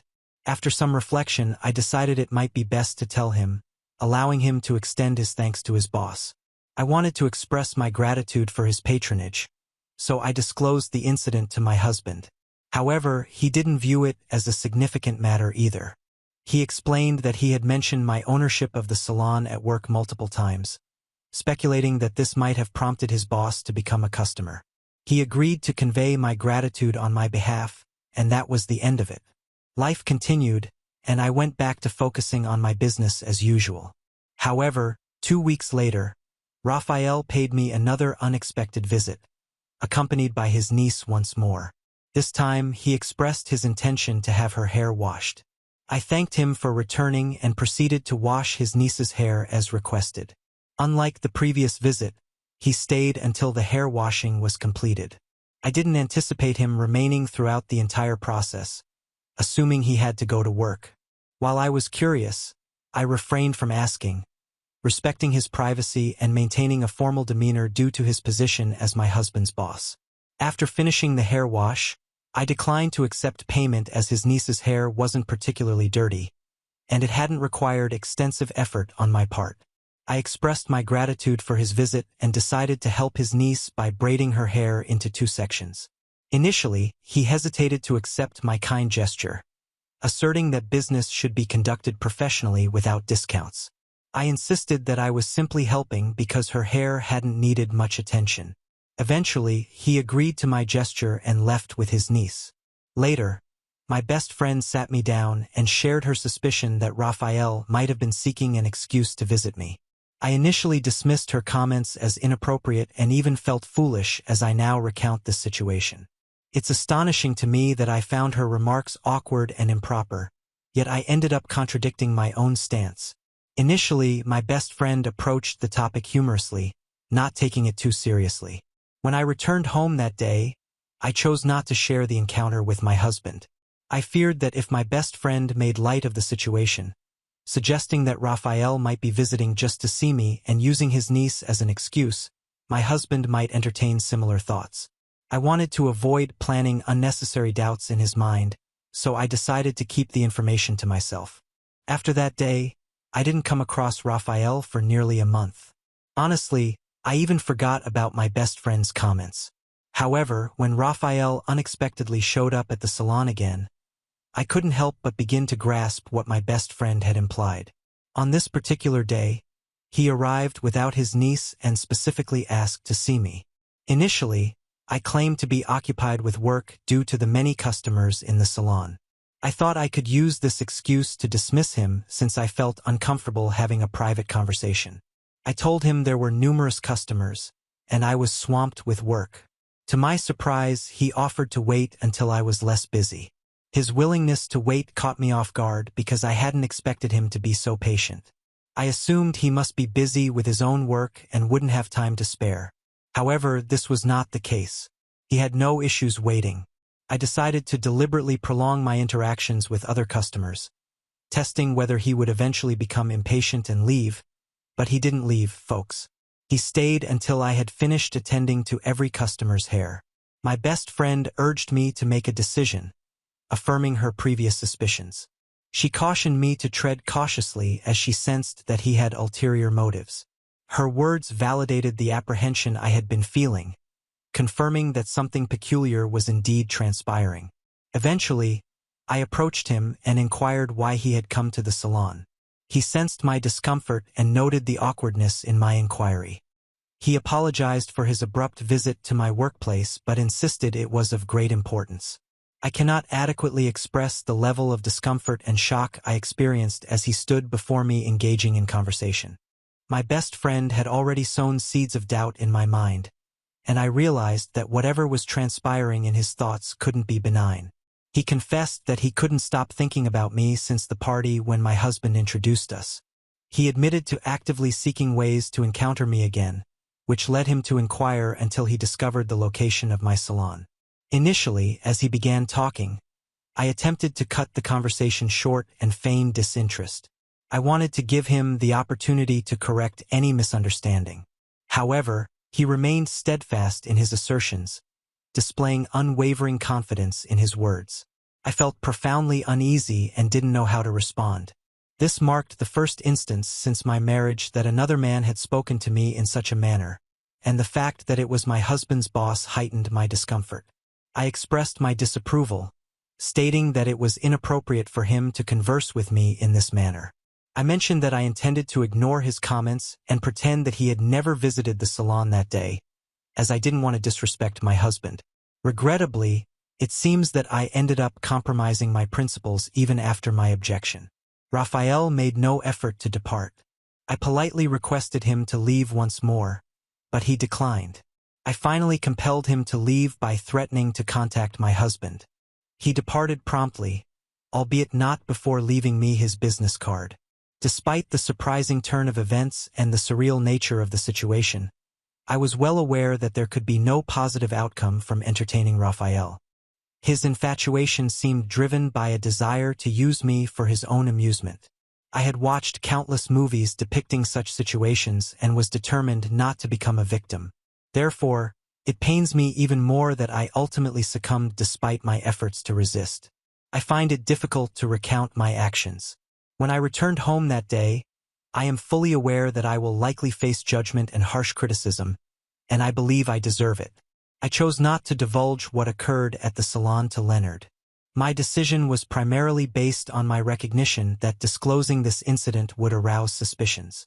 I regarded it as profoundly embarrassing and awkward, and I didn't want it to create a hostile work environment for him. That's when I realized Raphael was well aware that I wouldn't disclose his actions to Leonard because of his position as Leonard's boss at work. He understood that I would strive to protect Leonard's work environment, which explained his confidence. To keep things concise, I'll narrate everything in a more succinct manner. Following the day Raphael revealed his intentions, he became a regular visitor to the salon, coming in weekly with remarkable consistency. Even my best friend noticed this pattern and advised me to discuss it with Leonard, but I chose to remain silent. Perhaps deep down I secretly enjoyed his frequent visits, a fact that fills me with shame. I opted not to confide in Leonard and continued to entertain these visits, feigning ignorance of the situation despite my best friend's repeated warnings. Raphael didn't just visit empty-handed. He consistently brought gifts and various items with him. I can't explain why or how this arrangement became so routine. Foolishly, less than a month after his consistent visits began, I initiated conversations with him. Since I also worked weekends at the salon, Raphael would visit me during those times when he wasn't at work. During his visits, we'd engage in hours of conversation about various topics. I wasn't even sure what I was doing at that point, but I cannot deny that I actively engaged with him in multiple ways. Several weeks into his visits, he started inviting me to his house, and I regrettably accepted. I never let on that Leonard had noticed anything. I'm deeply ashamed of my actions and can hardly believe how low I had sunk. It was during one of these visits to Raphael's house that things escalated, and that marked the moment when I officially cheated on my husband.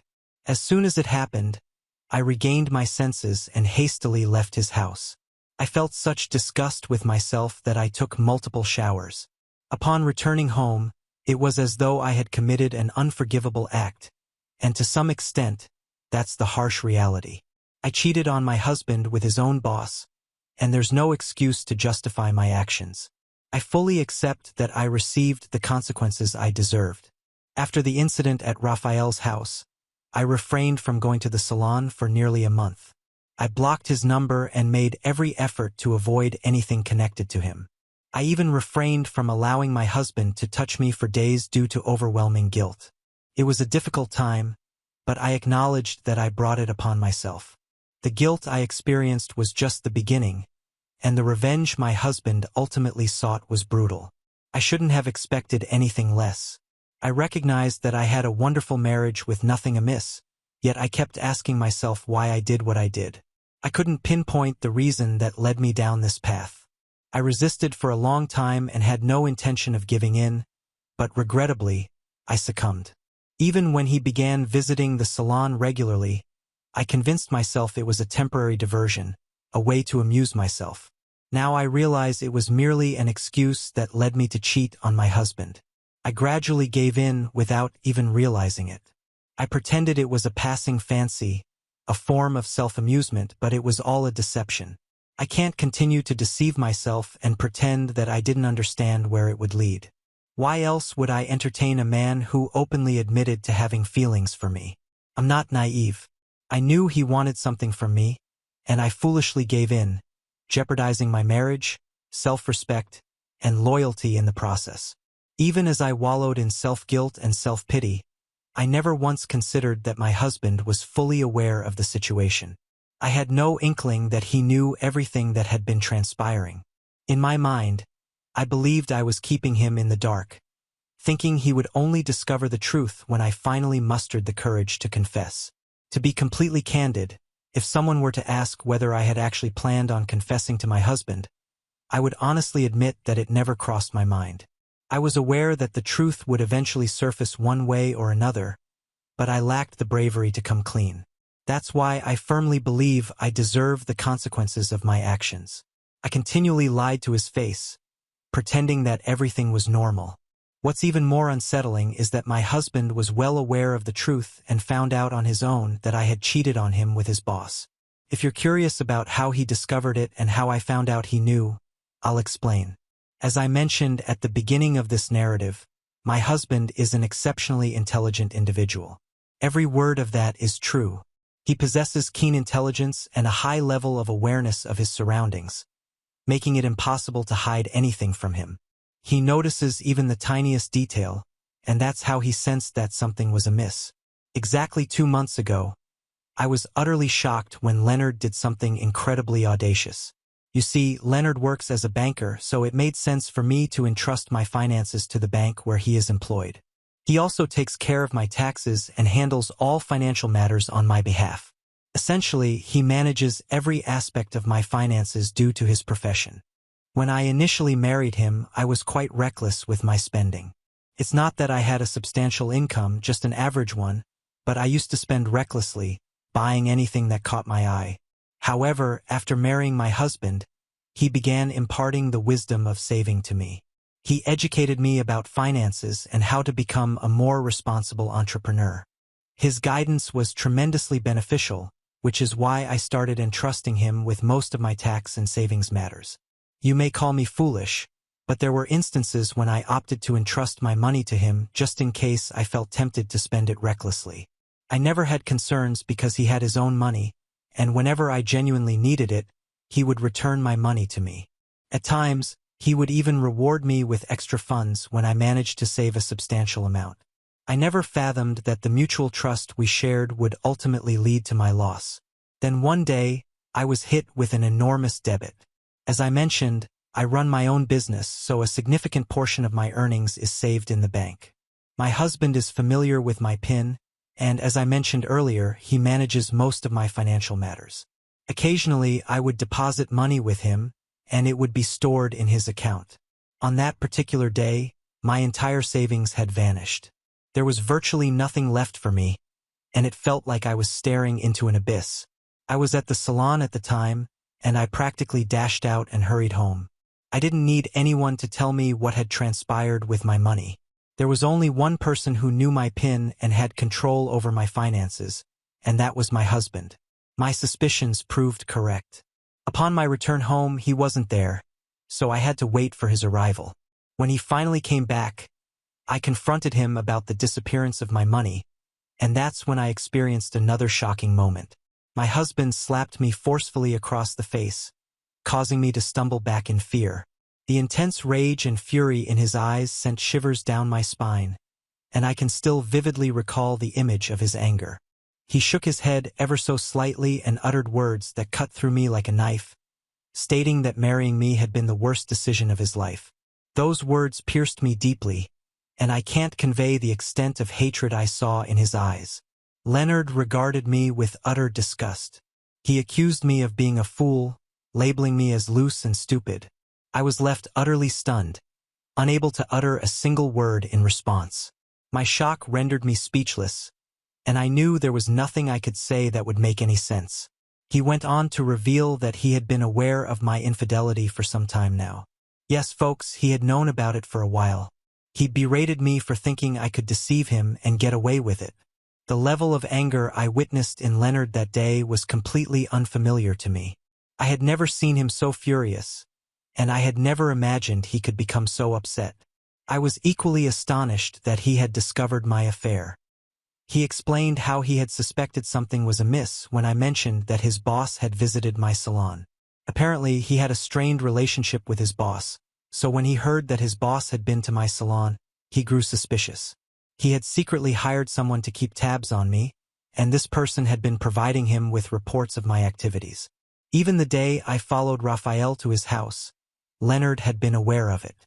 I was flabbergasted and asked him why he hadn't confronted me earlier. He admitted that he preferred to let me remain in the dark, planning to exact his revenge. I questioned why he hadn't intervened before Raphael, and I took our relationship to the next level. Leonard replied that he didn't care what I did.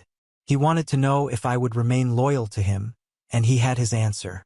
Then he dropped a bombshell, declaring that all the money I had saved with him and the funds in his bank were now his. Couldn't believe my ears.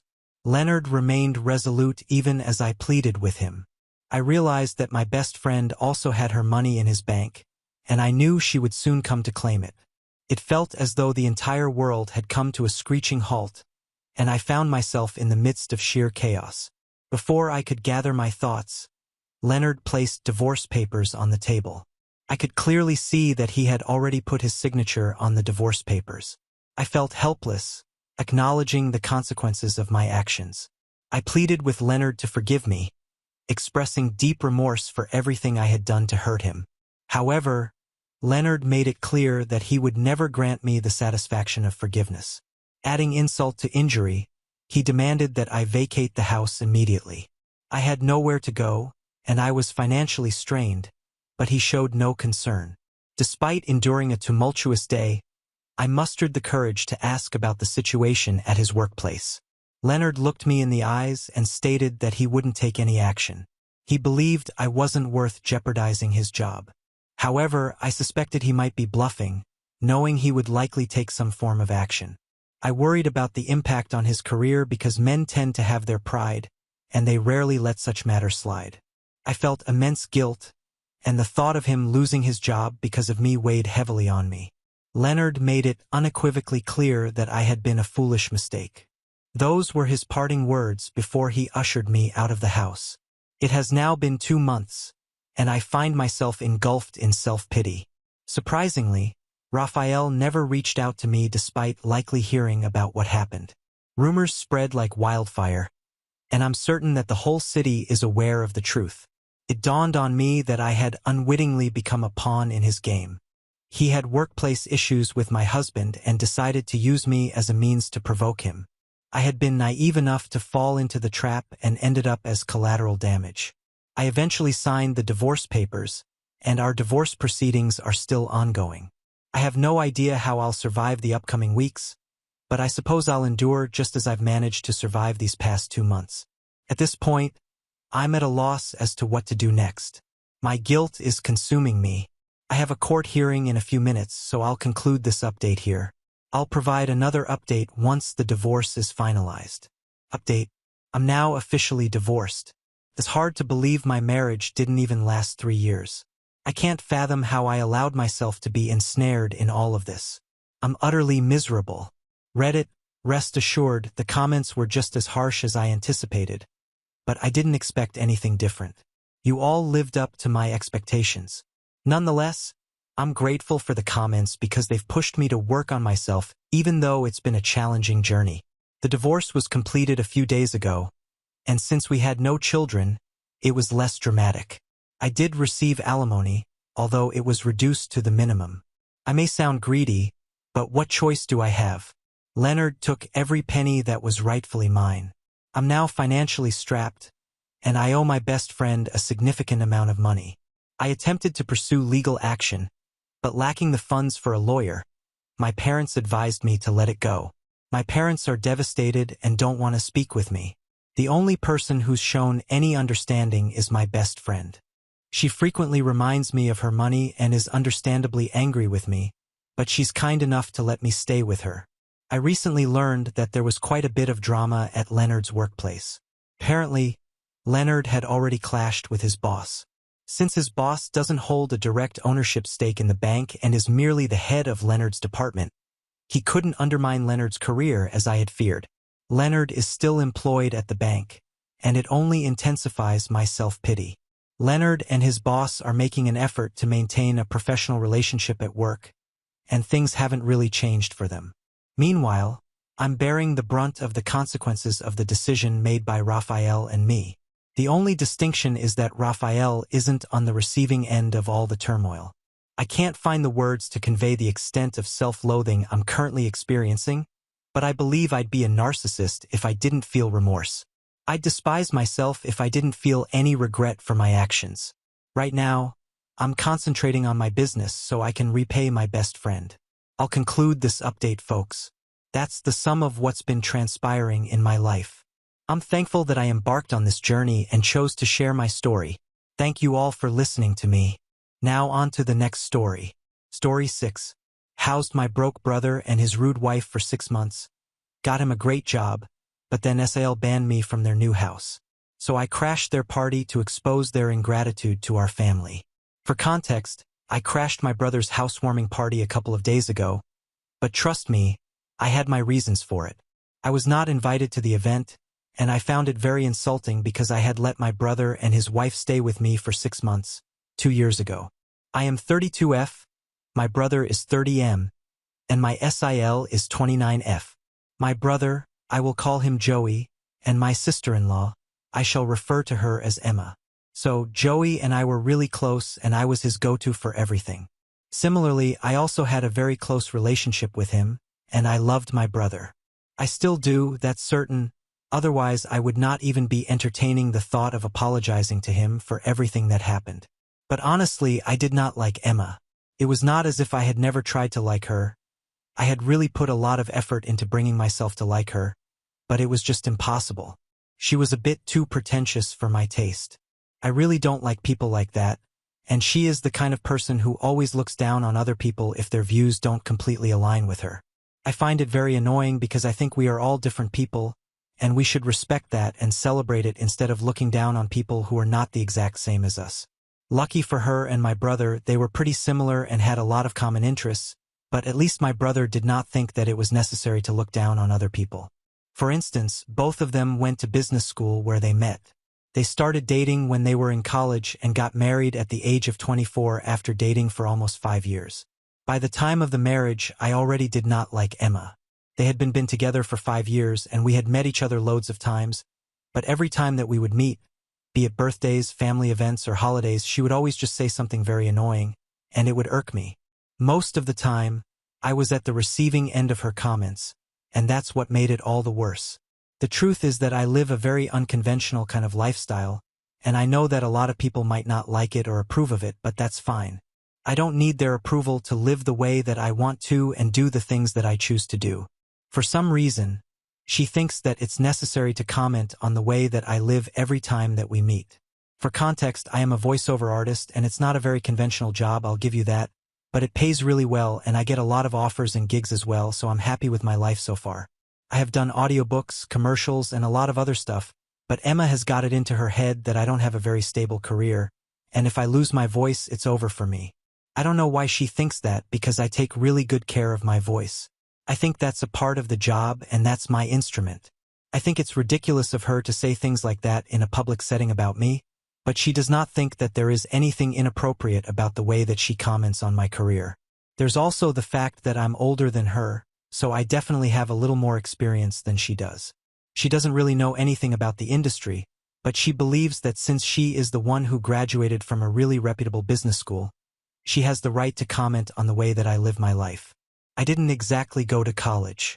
To be honest, I wouldn't really say that I'm a dropout, but I went to community college. I wasn't really interested in academics, and I might have been a good student if I had studied, but I never bothered myself with academia, and I was more interested in other things like sports and theater and stuff, you get the picture. I was not particularly studious, and that reflected in my grades, so I ended up going to community college, and even there my attendance was kind of on the lower end, but I managed to get through it somehow. As soon as I graduated from high school, I started working anyway, so I didn't really think that college was important for me because I was already earning at that point. I was an intern in a company, but then I started auditioning for commercials, and one of the people on set really found my voice nice, which is how I landed my first gig. Since then, I've been in that industry, and I'm pretty sure that I would know more about my career and the choices that I'm making as opposed to her, who does not know anything about my line of work. She believes that I should go back to college, get a real degree from a real college, and then I can continue with my life so that at least I have something to fall back on if anything ever goes wrong with my voice. And I probably would have appreciated the advice had it not been coming from her. She always makes it a point to say these things to me when we are with family and surrounded by other people. And she always says it in a very condescending tone that just screams, "I know better than you." Not only that, there are a couple of other things also that people might find unconventional about my lifestyle, like I have made it a point that I'm never going to get married. And even though my family has tried to get me to at least consider that option, I have been very firm about it, and I have told people that I'm not interested in marriage. I don't have anything against people who get married. It's just not my cup of tea. But I do have a daughter, and she was not an accident or the result of any previous relationship. I have adopted her. She is 5 years old, and I adopted her 5 years ago when she was just a baby. I'm sure that having a husband would probably make things easier for me, but I don't want one, and I don't need one. I'm quite happy with my life, and I have had a few relationships, but none of them have been serious, and I have made it very clear to everyone who I dated that I'm not interested in marriage. Some of them stayed and some of them left, but my lifestyle is not going to change because of any of that, and I don't think that motherhood has anything to do with being married or not. I wanted to be a mom, and I felt ready to be one, which is why I adopted my daughter, because her biological mother would not be able to take care of her once she was born. My family took some time to get around it, but eventually they accepted the fact that at this point they just had to let me do whatever I wanted. There was no stopping me because I was not going to listen to anybody's opinions and change my life because of what they thought that I should do. Everybody had to come to terms with that except for Emma, who still thought that she should be allowed to comment on my life and try to influence my decisions. After I had adopted my daughter, for months she kept telling me that I needed to start looking for a husband because otherwise my life would get really hard. I found it very annoying, and I swear that I would have said something had it not been for my brother. Literally, the only reason that I did not say anything to her at any point, it was because of him. I love my brother, and I want him to be happy, so I kept my mouth shut. I had discussed Emma's behavior with him before, even when they were dating, and he had told me that she was just that way because she did not think there was anything offensive about the things that she said. She actually thought of herself as a good Samaritan and believed that she was doing good by giving people advice. Every time that I would get annoyed, I would tell Joey that I was going to snap at some point, and he kept begging me not to say anything to her because that would hurt her. Apparently, she was really sensitive and delicate about these things, and he did not want any drama. And when I say that he would beg me, that's exactly what he would do. He would literally start tearing up, and I can't stand that. I'm not the kind of person who likes to hear people cry, and I definitely don't like being the reason why they are crying. So he would start emotionally manipulating me to keep quiet, and I would just have to let Emma get away with all the rubbish that she said. This went on for years until a couple of months ago when they randomly stopped speaking to me at all for no apparent reason. I found out the real reason that they stopped speaking to me later on, and I'll get to that in a while, but first I'll just tell you guys a little about how I had let them live with me when their business went south 2 years ago. So both of them quit their jobs around 2 years back to start a business of their own. I did not think that it was a good move because they had only been working for a few years, and they definitely did not have enough savings. So I tried to warn Joey about it, but he told me that they were the business majors here, so they knew what they were doing, and they were aware that they did not have enough savings, but they were pretty sure that they would be able to earn back the money in no time, so they were not worried about investing all their savings or the limited amount that they did have into their business. He dismissed my advice because he and his wife were overconfident, but of course what I had warned them about was what ended up happening. They started an event management business, but they barely had any connections or even any capital, and everyone knows that in an industry like that you need connections to survive, or you'll go broke in no time. They did not pay heed to my very practical advice and believed that they knew everything that they had to know, so they went ahead in spite of my several warnings and drove their business to the ground in the first few months. When they realized that it was not going to work out for them, they showed up at my door begging me to help them out and let them live with me because they would not be able to pay the rent, and at the rate of the businesses going, it was very unlikely that they would be able to recover the money that they had invested in the business anytime soon. They also had to return the money that they had borrowed from their friends to set up the business because evidently this was not going to work out. It was a very sad phase. They had to shut down shop and make a lot of sacrifices. I wanted to be there for my brother, so I told them that they could live with me because I knew that they would be able to afford rent at the time. They were very thankful for it, and Emma was on her best behavior for the 6 months that she lived with me. She knew that I was doing her a favor in spite of the way that she had behaved with me in the past, so she did not make any stray remarks or comments for the next 6 months. Around 4 months in, Joey asked me to speak to a friend of mine and get him a job in a decent place because he was sick of working at the same old company. He had to take back his old job when he realized that the business wouldn't work out, and Emma had to do the same, but at least she was happy when she was working.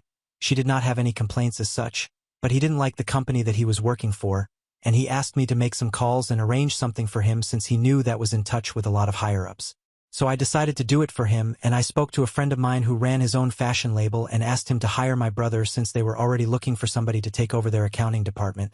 And he did it, which I was thankful for because my brother did not have the required number of years of experience for the job, but my friend did it as a favor to me.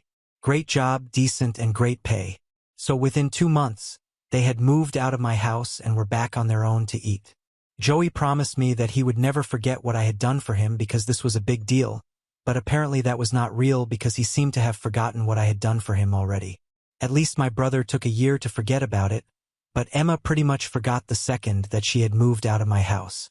She went back to making weird comments about me and being all condescending around me because now she did not need me anymore since her husband was working in a great place and was getting paid a lot, so there was no need for her to suck up to me and behave nicely with me. So she stopped.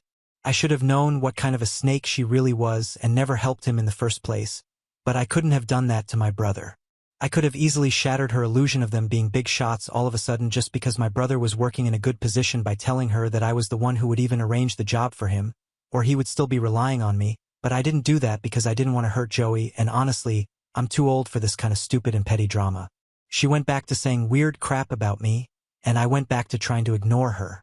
She was just so ungrateful that I wanted to slap her across the face or at least tell her what I thought of her. But every time I would start looking pissed off, Joey would come to my side and try to calm me down. It was just very difficult for me to be in that position, and I don't know how I maintained my cool for so long. But then about almost a year ago, I had a bit of a verbal spat with Emma. We were at my mom's house to celebrate her birthday, and like every other family event, I had taken my daughter with me. She was playing and walking around the room, and then she approached Emma. Emma started playing with her, and I was okay with it until that point, but then for no real reason, she started asking my daughter to tell me to go look for a dad for her because she would need one as she grew older. My daughter just looked very confused and didn't know what to say, and I got really upset because it's fine when she says weird stuff like that to me because I'm an adult, and the only reason I don't say anything to her is that I don't want to engage in her pettiness, but she can't say stuff like that to my daughter because that's just stupid and ridiculous. So I got really mad, and before Joey could even calm me down, I walked up to her and told her to keep her mouth shut and not speak to my daughter that way. I was already sick of her saying weird stuff like that to me. She was not going to write my daughter into this. I definitely had a tone, and I don't care about it. She kind of deserved that, and I had put up with enough of this nonsense for years now. I think what I did was necessary because after that, she stopped speaking to me at all, and that was a very welcome change, honestly. She would not greet me or even talk to me unless the situation demanded it. If there was any way to avoid interacting with me, she would take it. That way I was cool with it, even though Joey was very upset that we were not on speaking terms anymore. He tried to tell me to reconcile with Emma, but I was not going to do that. She had offended me and disrespected me way too many times for me to even consider that. So I told him that it was not happening, and he was upset for a while that the two of us would not be speaking anymore, but I was cool with it. She was the ungrateful one here. I had let her live in my house for 6 months when things were going badly for them, and yet she did not have the courtesy to even be respectful and mindful of that. So she could continue not to speak to me if that's what she wanted. It just showed me what kind of a person she was. The only person who even cared if we had a relationship or not was Joey, and I had told him that I had let a lot of things go for his sake. But that day she had no right to drag my daughter into this. I continued to talk to my brother because I didn't have anything against him, and neither did he. But then a few days ago, my mother called me to ask me what I was wearing to my brother's housewarming party. I had no idea what she was talking about because I had not received any invitation to such a party. And then she told me that Joey and Emma had purchased a new house just a week ago, and that is the day that they sent out the invitations as well. They had probably told anyone not to tell me about it, but my mother had missed the memo, and she ended up speaking to me about it because I had absolutely no clue that this was happening, and I was very offended that I had not been invited because, just to jog your memory and not to sound repetitive, I had to literally let these people live in my house under my roof and use all of my facilities for free for 6 months 2 years ago. The least they could have done was invite me to the housewarming party. I even got my brother the position that he was working in right now, and that's how he was even able to buy that house because of the money from the job that I had hooked him up with. I thought this was very disrespectful, and I called my brother up immediately to talk to him about it. When I called Joey and confronted him, he didn't even hesitate in telling me that I was not invited on purpose because Emma had apparently banned me from their new house because she did not get along with me. She did not want me to attend any of their special events, and that would include the housewarming party. Not only that, I would never be invited to any of their events in the future either unless I chose to apologize. That is, I would not be invited to their anniversary parties, their birthdays, or anything else. I just couldn't even fathom how he could just say all of this to me without even the slightest hint of remorse in his voice. He didn't even sound guilty about it and was just saying it to me very casually as it was very normal, and I should have been fine with it. I didn't even bother to identify what he was saying with a response. I had said very clearly to him that I was not going to apologize to his wife no matter what. She was the one who had disrespected me, not just a few times, but every single time that she had a chance to. I had always let it go because I did not want to hurt him or cause drama between us, but this was just taking things way too far. I was really offended and hurt, so I thought about it for a week, and on the day of the party, I decided to crash their housewarming party and actually get my revenge this time. It was petty and it was really mean of me, but I thought that it was necessary at the time because they were turning people against me. Otherwise, nobody from my family would have kept a secret this big from me unless they had been telling people categorically not to tell me about it. And for that, they obviously had to paint me as the villain because I was pretty well liked by my relatives, and they had manipulated them against me. I showed up at their new house after getting the address from my mother, and I made sure to arrive at a time when I knew that all the guests would be present. Everybody was pretty shocked to see me because they knew that I had not been invited, and it just confirmed my doubts that they had been leading people to believe that I was the bad guy here.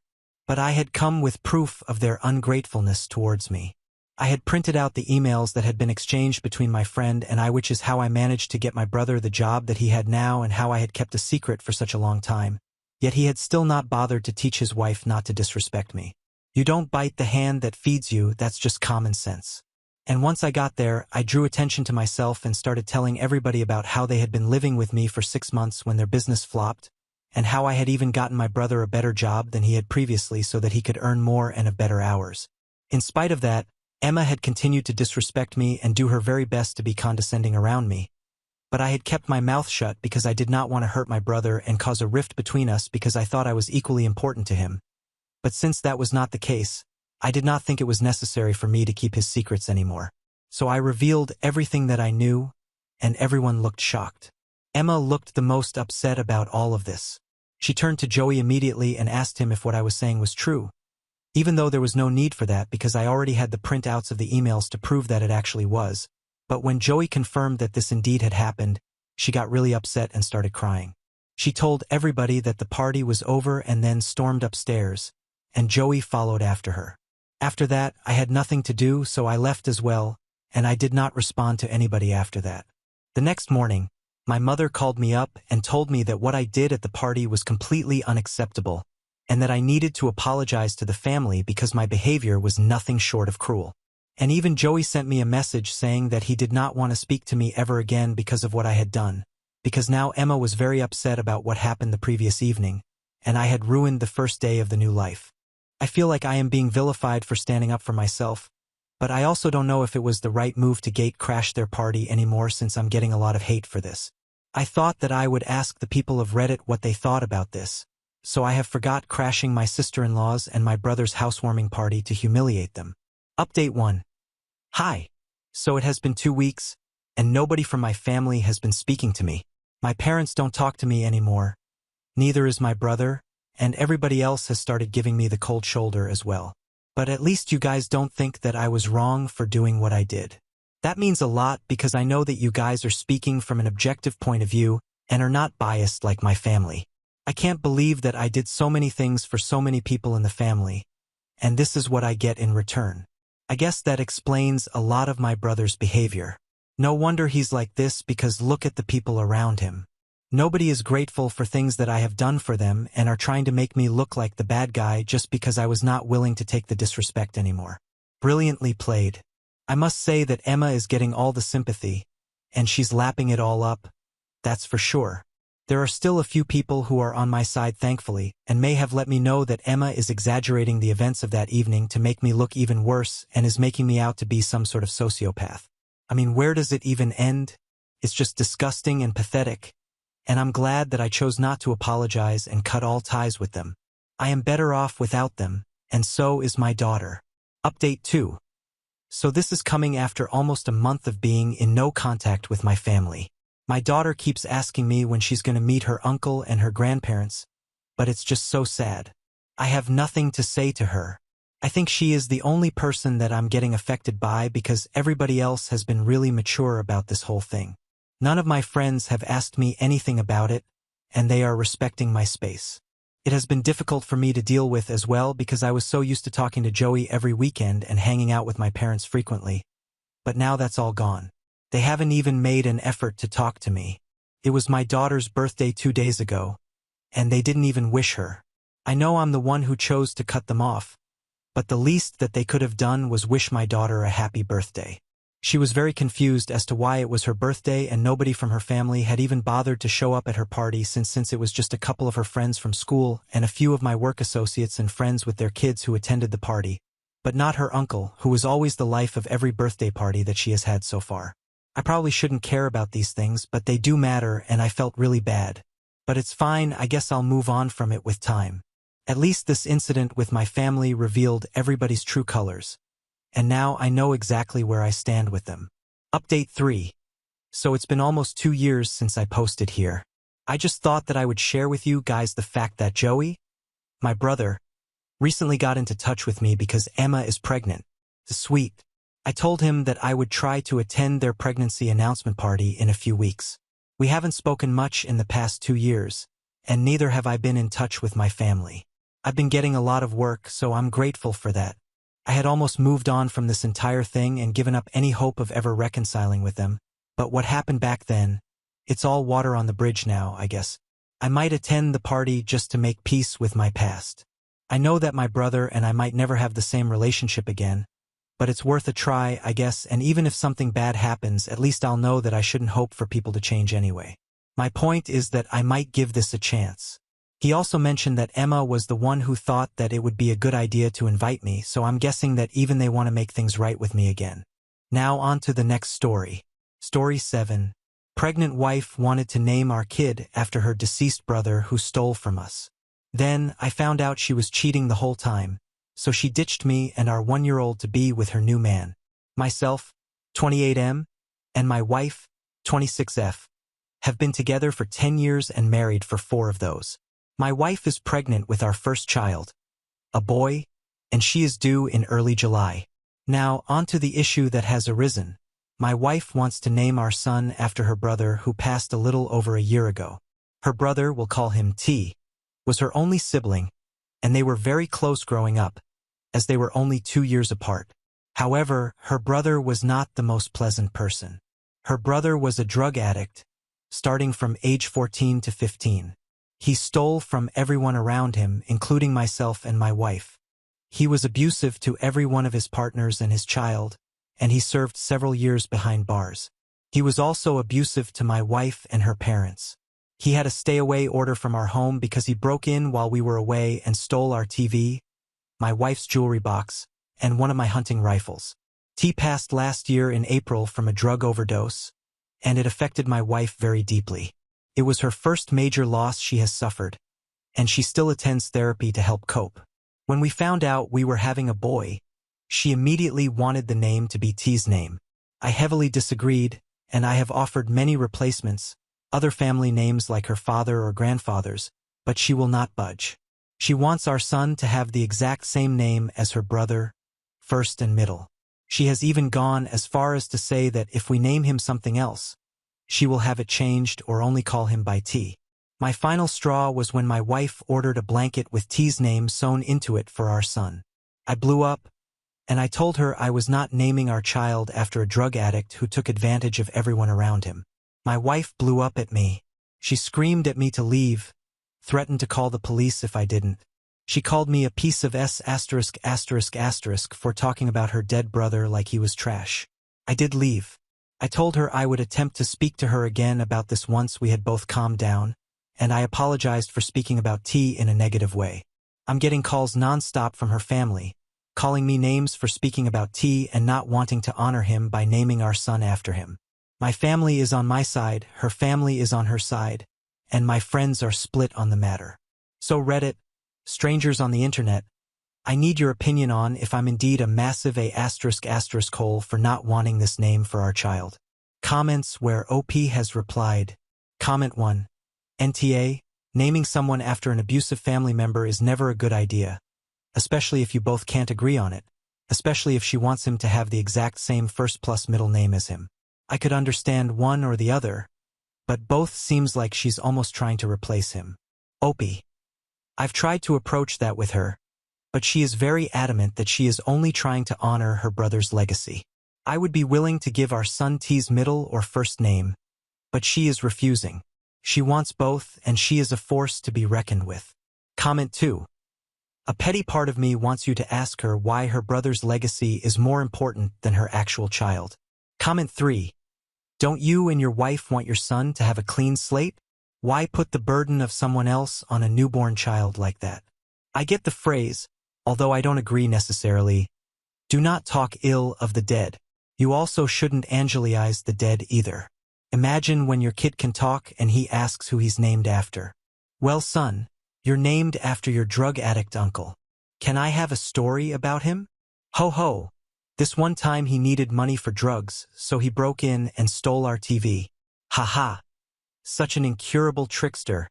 That one. Like what the actual fudge. Can you imagine what that could do to a psyche of a child? He should have the chance to determine his own identity. If your wife wants to honor him, there are better ways. Your son is not a replacement or chance of redemption for the failed life of her brother. This is not a unilateral decision. Comment 4, NTA. I'm quite shocked no one brought this up already. But naming their son the exact same name as her brother, he's going to grow up in the brother's shadow. I really hope your wife and her family don't try to use your son as a replacement for the person they lost. Opie. That is what I've worried about. Considering she wants the first and middle name, our son would have the same exact name as T. T's own son was not even named after him, so I also worry how it would affect the relationship between the cousins.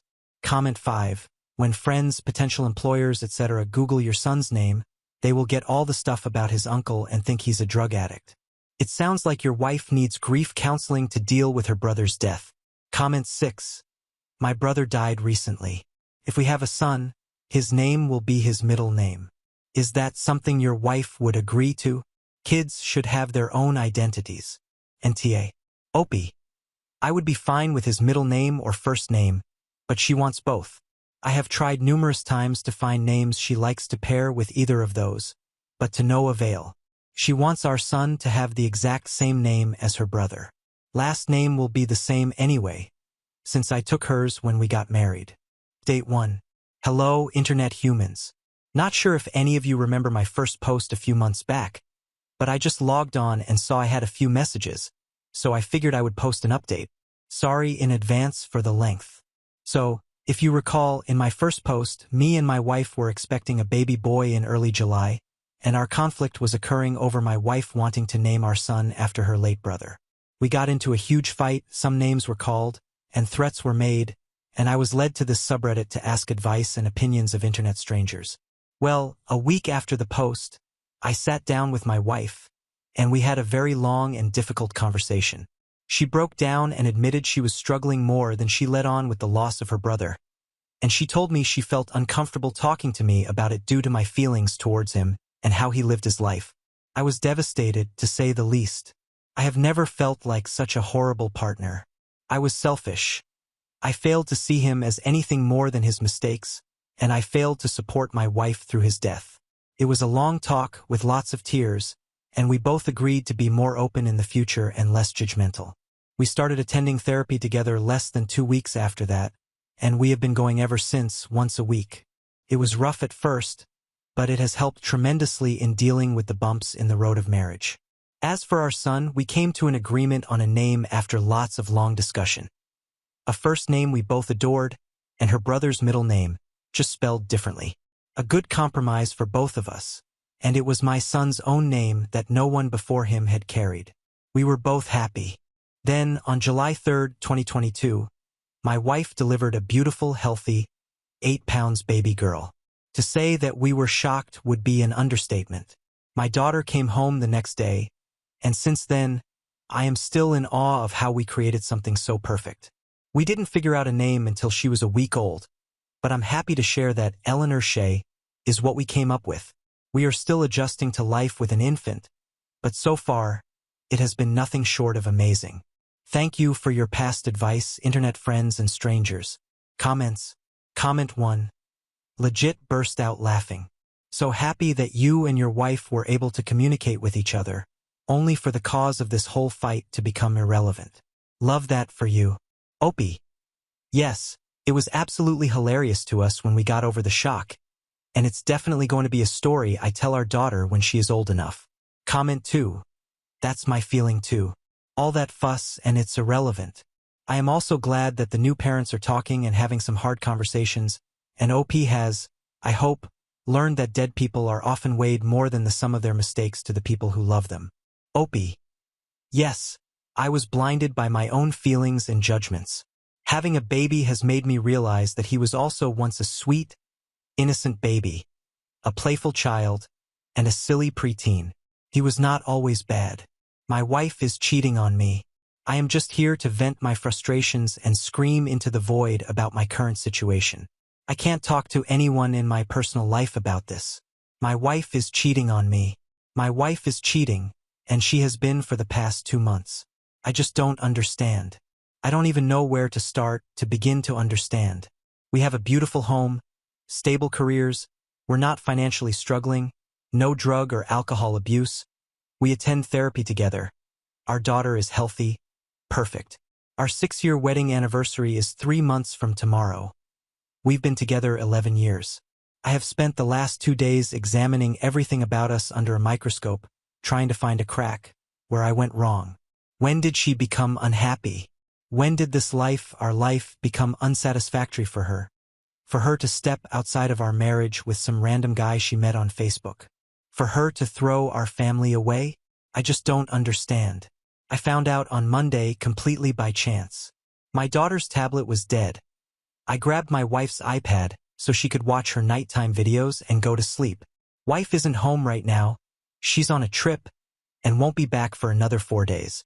I keep hearing message notifications dinging on her iPad while my daughter has it, so I took it to turn it on silent, only to see a man's name I didn't recognize, with a little winky face next to it. I went through everything. They've done it all. Met up, spent the night together, went on dates. They even have a romantic cruise plan for next month. The same cruise she told me was a bachelorette trip with one of her friends. All of these outings that I encouraged, she told me they were with friends. I encouraged her. I was so proud she was getting out there and becoming more social, since she expressed motherhood made her feel like a recluse. And after digging a little deeper, all of these new friends she's been out with don't even exist. All lies. They are characters she's created to continue her relationship with this man. I feel like a complete and total idiot. I never second-guessed a lie she fed me. I gave her my 100% trust. We've been doing couples therapy for a year. We communicate, we go on dates, we get each other gifts, our sex life was great. I never, not even for a second, would have suspected this. I don't know how to confront her with this. I don't want this. I don't want to split up our home, but I know that this isn't something therapy can fix. I know myself well enough to know I'll never be able to trust her again. Do I just let go? Let her go be with this man who clearly makes her happier than I can? My entire existence is intertwined with her. How do I even begin to untangle that and separate? I have 4 more days to sit and overthink this. I genuinely don't know what to do. Additional info. Thank you, everyone, for the advice.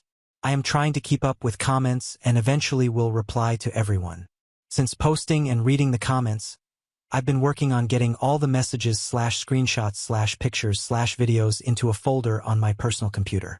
I went through our home cameras and found that she's had him at our house several times, either picking her up or them swimming, amongst other things, in our pool together. The more I find, the sicker I feel. I have a lot of phone calls to make in the next few days and an appointment to get screened for STIs. I do want everyone to rest assured, my daughter is mine. We had a DNA test done when she was an infant to scan for hereditary diseases I carry. I'm going to reach out to my parents and fill them in so they can babysit while I handle this for the next few days. Update 2. My wife is cheating on me. continued. I posted here almost a month ago, venting my frustrations about discovering my wife's affair, and I received a magnitude of comments and messages filled with advice and kind words. For that, I thank everyone who took the time to comment or write me, and I'm sorry for anyone who related to my situation. I'm here with somewhat of an update, but mostly more venting. My life is upside down, and it feels good to get it all out somewhere. Sorry if a lot of this is rambling, and sorry for the length. After making my post, I took the advice of everyone and gathered up all evidence and contacted lawyers in my area. I found a really great one and went ahead and started on divorce papers before my wife got home. I also got tested for any STIs and told my parents/bestest friend about the situation. I took my daughter to my parents, so I could have the alone time to mentally prepare myself to face my wife with this discovery. I rage cleaned a lot and cried a lot those last 2 days before she got back. I packed some of her stuff but then unpacked it and cried more. I had it planned to lay out all the screenshots along with divorce papers on our dining room table and just sit and wait for her, but I didn't get the chance to do that. She was supposed to get home later in the afternoon on Sunday, but she ended up getting back around 6:30 that morning. She didn't call or text in hopes of surprising me. I was up drinking coffee and, you guessed it, crying when she walked into the house. I didn't greet her. I just went and got the folders of evidence and divorce papers and gave them to her. I don't remember anything she said that day, but I just said I knew I wanted a divorce and I would keep the house as it was in my name solely. It hurt a lot. I wanted to hug her but also scream at her. Lots of tears from her. Lots of yelling at me. I didn't say anything. I told her we could discuss it at length with lawyers present once she accepted the situation and calmed down. I think someone called it gray wall in the comments of my last post. Not entirely sure, but I tried my best to do that and not show emotion/argue with her. It was really hardest thing I hope I'll ever have to do. She betrayed me, but I still felt awful making her cry. She left that day with some clothes/personal belongings and went to her parents, and my parents and best friend came to stay with me and my daughter. I had my lawyer arrange a meeting between us to discuss custody/belongings/money/everything else that following Tuesday. Well, Monday I got a call from my clinic to come in to review results of STI tests, and as it turns out, her parting gift to me is HSV-2. I cannot describe in words how angry, sad, shattered I am. I'm still accepting it. I don't think I have yet, but I'm working on it. I know it's common, very common, it's not going to kill me, but it doesn't make it suck any less. I joined a support group on Facebook. Those people are great. Going into Tuesday with that knowledge was awful. I felt so much shame bringing that up in front of not only her but both of our lawyers. I knew if I tried to discuss it with her privately, it wouldn't go well, not with the amount of anger/sadness I had in my system. She never apologized. She was a different person that day. I felt like I was looking into the eyes of a complete stranger. No emotion whatsoever. Divorce-wise, everything is cut and dry. We separated finances, the house is mine, we are just waiting the 90 days for it to finalize. There were no objections on her end, but one. She wants to terminate her parental rights over our daughter. I say wants, she is terminating rights, at least trying to. She doesn't want her anymore, our daughter, our baby. I was blindsided. I'm still blindsided. My daughter is one, but she loves her mama. Mama was her first word. She is one. It's been 3 weeks, and the pain I have felt, the pain for my daughter, for my family has been indescribable. I don't know who she is anymore. I don't know what changed or when it changed, but it terrifies me. I feel like my entire life was pulled out from under me. I haven't talked to her, her lawyer's advice and my own fear of what I would say. She hasn't seen our daughter. She told me that day she didn't want to. She didn't want any pictures from our home, any memories, just her clothes and electronics. I don't understand any of it. I don't think I ever will. We have to go to court for her petition to terminate rights, and I don't want to look at her. I just can't accept this as reality right now, not after everything. I'm trying as hard as I possibly can to keep a positive outlook on everything and be strong for my family and my baby, but this has been so hard. I hope a year from now I can look back and say, I survived that. But right now, it feels impossible to even see next week. I'm not suicidal, so don't take it as that. I'm just emotionally, mentally, physically demolished. Absolutely demolished. Update 3. This is a happy update. Hi there. For anyone who has messaged me and the loads of comments I have received regarding my past venting on this account, apologies first off. I genuinely kind of forgot I had it. Not much of a Reddit guy, but I've been getting into TikTok lately and saw a video about a super depressing Reddit story and remembered my own super depressing Reddit story, lol. It's been around 8-ish months since I posted here about my upside down situation, and a lot of people messaged me in that time, wanting to know how I was and what unfolded, and I really appreciate you strangers for all the kind messages. It genuinely means a lot, and I'm sorry I haven't replied or anything. My life has been such a whirlwind these past few months. It's hard to believe that was that long ago. To sum up the sad stuff first off, my divorce was finalized without any hiccups or holdups. I'm still in the works of trying to sell our old house, but in the meantime we moved to a new state. My ex is still in the process of petitioning for termination of parental rights. I've only seen her 3 times since moving, and it has been to fly out for court. I was granted temporary full custody in the process for her request and suggestion, and she was not mandated any visitation and has denied any offer of it. She has not seen my daughter in 7 months. She has requested not to. I don't know what else she's been up to or if she is still with her boyfriend or not.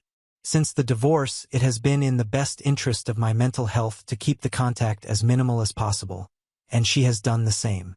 I have offered many chances for her to visit with my daughter, whether it be video call or flying out, and before we moved, I asked weekly, but it was always a no. Her parents still video call with my daughter and we're hoping they can fly out over summer and spend some time with her. They've been cut off by my ex as well. I'm not sure what changed, but I can't change it back, and I am accepting it, mostly. I wish her well in all future endeavors. Now, for the happy stuff that has happened. Firstly, I am a proud Arizonan now. Never saw myself moving here, but we have loved it so far. My parents packed up and came with us, and I don't think I've ever seen them so happy. My daughter is doing amazing. She will be 2 years old in July, and she is the smartest, funniest toddler I've ever met. She knows her ABCs, can count to 20 without help, loves animals and bugs especially. She thinks farts and a cow mooing are the definition of comedy, and she doesn't know. But she has been my biggest motivator to heal from this whole ordeal and be my best self. I genuinely don't know how I helped make such an awesome kid. The more her personality grows, the more in awe I am of just how cool she is. I could talk for days about her, so I'll cap it here before this ends up being a Harry Potter-length post. As for myself, I'm in therapy and I've been throughout these 8 months, and I'm in a much better headspace. I'm working on getting back on top of my health, as I did put on about 30 stress pounds. I'll get there eventually, but I'm not sweating it too much. I have not dated or tried to. I don't think I will anytime soon. I've adjusted to being a single parent pretty okay, for the most part. I credit that to my family and friends more than anything because they have been a huge support system throughout this.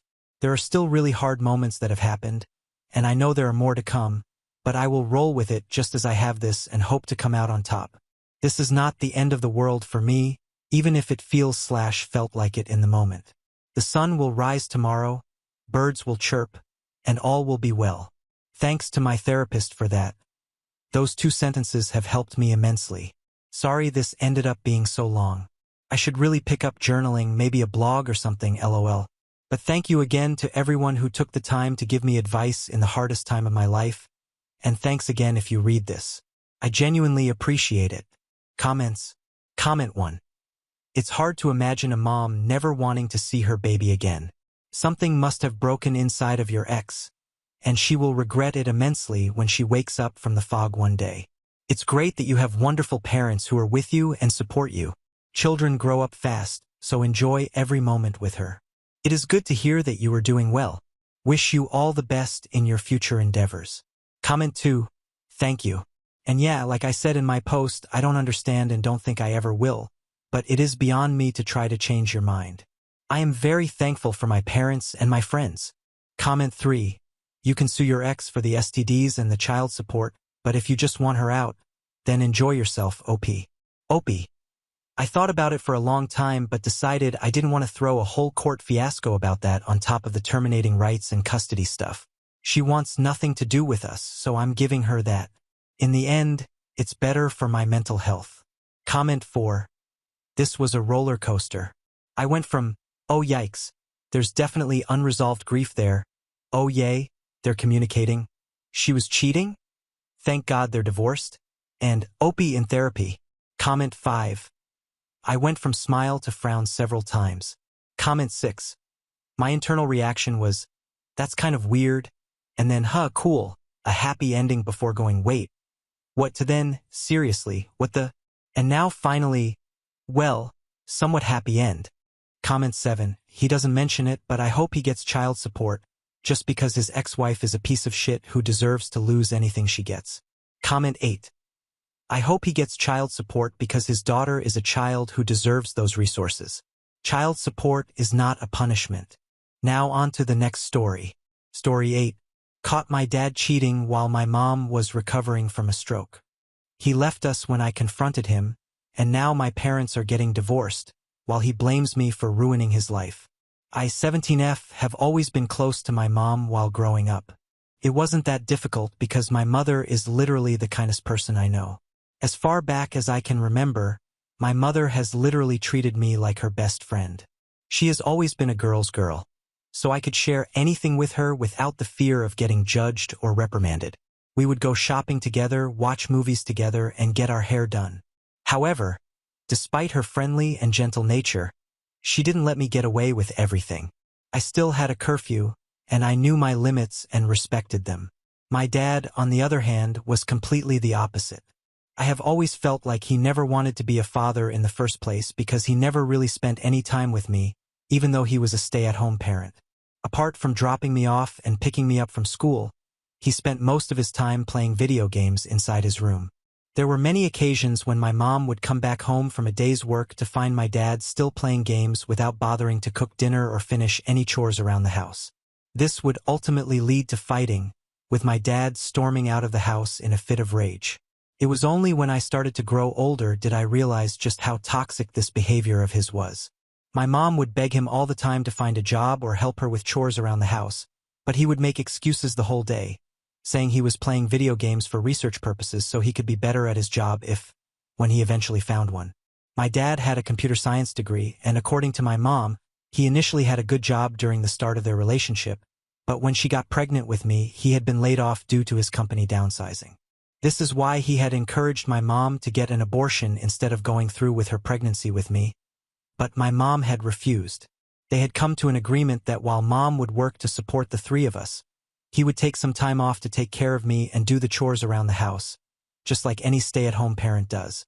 This agreement was always just temporary, and he was supposed to go back to work. However, he never did. When I was 6 years old, I remember even some of my friends teasing me about the fact that my dad was jobless and how their parents would always make fun of my family behind our backs. It's not just the fact that my dad didn't do anything, but it was also the fact that he started to gain weight and refused to take care of himself. He would always ask one of the neighborhood mothers to drop me off at school because he was too lazy to even wake up early. He would sometimes forget to pick me up from school, and luckily one of my classmates' parents would drop me off. I would come inside the house to find my dad still playing video games or taking a nap without a single care in the world. I was clearly being neglected, and I guess my mother could see that, so she packed our bags and decided to leave him. I remember that we had moved into my mom's parents' place for a short while. I remember my dad coming to visit us and trying to convince my mother to not go through with the divorce. Even my mom's parents supported her decision and would warn my dad that he needed to step up. Otherwise, this was it. Luckily, my dad could see the error in his ways, and he decided to turn his life over. He started to wake up and go for a run every day in the morning. He would pick me up and drop me off back at my grandparents' place. On the way, he would have conversations with me which made me start to open up to him. On the weekends, he took me to the park where he would teach me to play badminton for the first time. I started to have a bit of fun while spending time with my dad. I think my mom must have also seen this positive change in him, and after a lot of back-and-forth conversations, she decided to move back in with him. Eventually, my dad started to lose weight due to his healthy lifestyle, and he also found a job. This job paid him significantly lower than Mom's, but it was still a good start for him. You would think this was the end of our troubles, but it was actually the start. You see, my dad started to come home late and would be constantly on his phone. If I ever wanted to have a conversation with him, he would ignore me like I didn't exist. He no longer did anything to spend time with me, and he was back to being his old, unavailable self. My mom started to grow more and more suspicious of my dad's behavior. She would try to have a conversation with him, but he would brush off her concerns, saying that she was overreacting. But I guess a woman's intuition is never wrong, because my mother eventually found inappropriate texts on his cell phone with his personal trainer. My mom absolutely lost her, and they had a huge fight. My dad was furious at her that she had checked his phone behind his back and kept calling her a backstabber. I think this was the first time that I saw both my parents screaming at each other at the top of their voices, which absolutely terrified me. Their fight turned physical, and accidentally one of my dad's punches landed on my mom's face, which resulted in a nosebleed. Seeing my mom in pain made me start to cry, as I had never seen so much blood, and I was scared that my mom might die. As my dad drove us to the hospital, he kept telling me that I was not allowed to tell the truth to anyone, and that if the doctors or nurses asked me, I was simply to say that Mom hit her face on the door. He warned me that if I told anybody the truth, then he would be taken away from us, and it would be all my fault. As a child, I didn't want to be responsible for my dad being taken away, so I kept my mouth shut. When my mom recovered, my dad promised her that he would block all communication with his personal trainer and he was going to change his ways. Hence, my mom never filed a case against him either, and they went back to living their life after she got well as if nothing had ever happened. When I was 11, my mom would take me to visit her college best friend, Marie, and her husband, Larry, every summer. We would spend a week or two at their cabin, and I always had a lot of fun with Marie's nephews and nieces who would also come to visit. Dad normally would always stay behind, but this one year he agreed to come with us. The first few days went without any incident, but one particularly sunny afternoon, I could not take a nap or sit still and read a book, so I decided to go out and take a walk in the woods nearby. I wish I would not have done that because I found my dad making out with Marie. They were not even hiding it, and if my mom or Marie's husband would have walked into the woods at that time, they could have easily spotted them. I was so scared after what I saw that I ran back as quietly as I could. I felt like puking as I realized exactly what I had witnessed. I was afraid about what to do, as I didn't want my dad to get angry at me, but at the same time, I didn't want to betray my mom. Luckily, I didn't have to suffer in silence for long because Marie's husband, Larry, eventually caught my dad kissing Marie out on the lake. He flew into a rage and gave my dad a few good punches, resulting in a black eye. Later, when my mom found out, she was so furious that she immediately attacked both of them until Larry had to literally hold her down. Mom was particularly disappointed with my dad because she had always thought of Marie as her sister and never imagined they could do something like this. Marie and my dad tried their best to put up a show and apologize. My dad even tried to throw Marie under the bus by blaming everything on her. He told us that Marie had made the first move and that he just got carried away without thinking. They insisted wholeheartedly that it was just a one-time thing, but I was the only one who knew that they were lying. I had seen them kissing before and I could expose them if I wanted to, but I was too afraid to speak up. I didn't even know if it was the right thing for me to do at that age. Those two scumbags managed to convince Mom and Larry that this would never happen again and that maybe they were just drunk. However, my mom didn't waste any more time and announced that we would be leaving. No matter how much Marie apologized, my mom was done with her, and that was the last I ever remember seeing her. To be honest, it's really sad to write about everything that my mom went through with my dad, and I have absolutely no idea why she stayed with him after each indiscretion. I wish she would have left him back then, as it would have not really hampered our life in any way. When I was 16 years old, my mother suffered a serious stroke while she was driving. Luckily, although she survived the fatal accident, she was never really the same. Overnight, our lives changed completely as my mother became bedridden, needing to recover from a spinal injury she sustained in the accident. She couldn't get up on her own or walk properly, and any small movement caused her extreme pain and discomfort. My grandparents took turns coming over and staying with us for those few months to help take care of my mom. I am glad they did because my dad had to work the whole day and didn't want to hire a full-time nurse. I tried to help my mom as much as I could at that age. Every day, I would come home from school and sit with her for hours, talking to her while she drifted in and out due to her strong medications. I would help change her diapers and would rub her feet. Just after 2 months, my dad started to complain about how expensive everything was around the house now that mom wasn't working and how mom's insurance was not covering her bills enough. This really pissed me off as I had watched my mom do so much around the house, and the one time when she needed us, he was trying to complain. My grandparents offered to help my dad with a few thousand from their retirement fund. In fact, my grandmother even gave my dad some of her jewelry so he could pawn them and use the money to take care of my mom. However, as the months went by, my dad continued to complain and take money from my grandparents whenever he could, all in the name of taking care of my mom or paying the rent and other bills. I knew the kind of person my dad was. I started to grow suspicious of him. This is how I noticed that he was chatting a lot with someone on his phone, just like he used to do before. It was very easy for me to come up with a plan to check his messages through his MacBook to find out what was happening with him. This is how I discovered that he was in constant touch with a woman named Angie. Obviously, I didn't go through the messages, as that would have been highly inappropriate, but from their last few messages, it was clear that my dad was cheating on my mom yet again. This time around, the stake was much higher. I could not imagine the heartbreak my mom would feel if she found out about this with the state of mind she already had. I was so angry that I knew I had to take action. I tried to get my dad's phone to delete all their messages and block this woman from his contacts, hoping that Angie would never contact him again. Being a naive teenager, I thought this would somehow stop my dad from cheating, but of course I got caught. When my dad must have seen that Angie was blocked out of nowhere, he knew there was no one else who could have done that on his phone except me. He confronted me, yelling about how I dared to touch his phone. I tried to hold back, but I could not help and yelled back at him that I was done watching him cheat on my mom all the time. His face turned red with embarrassment.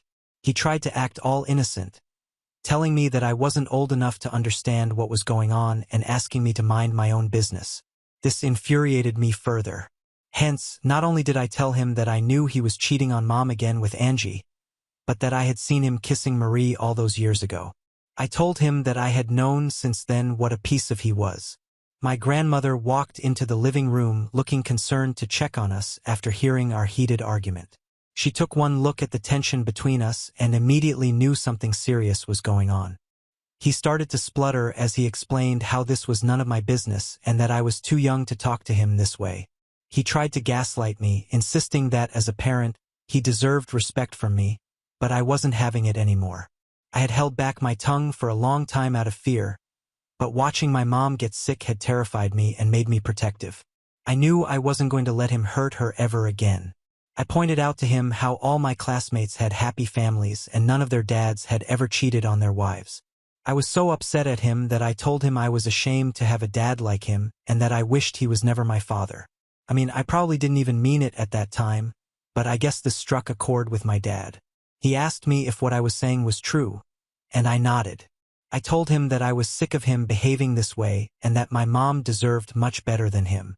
My outburst really shook my dad because the very next moment, he declared to me angrily that he was done with us.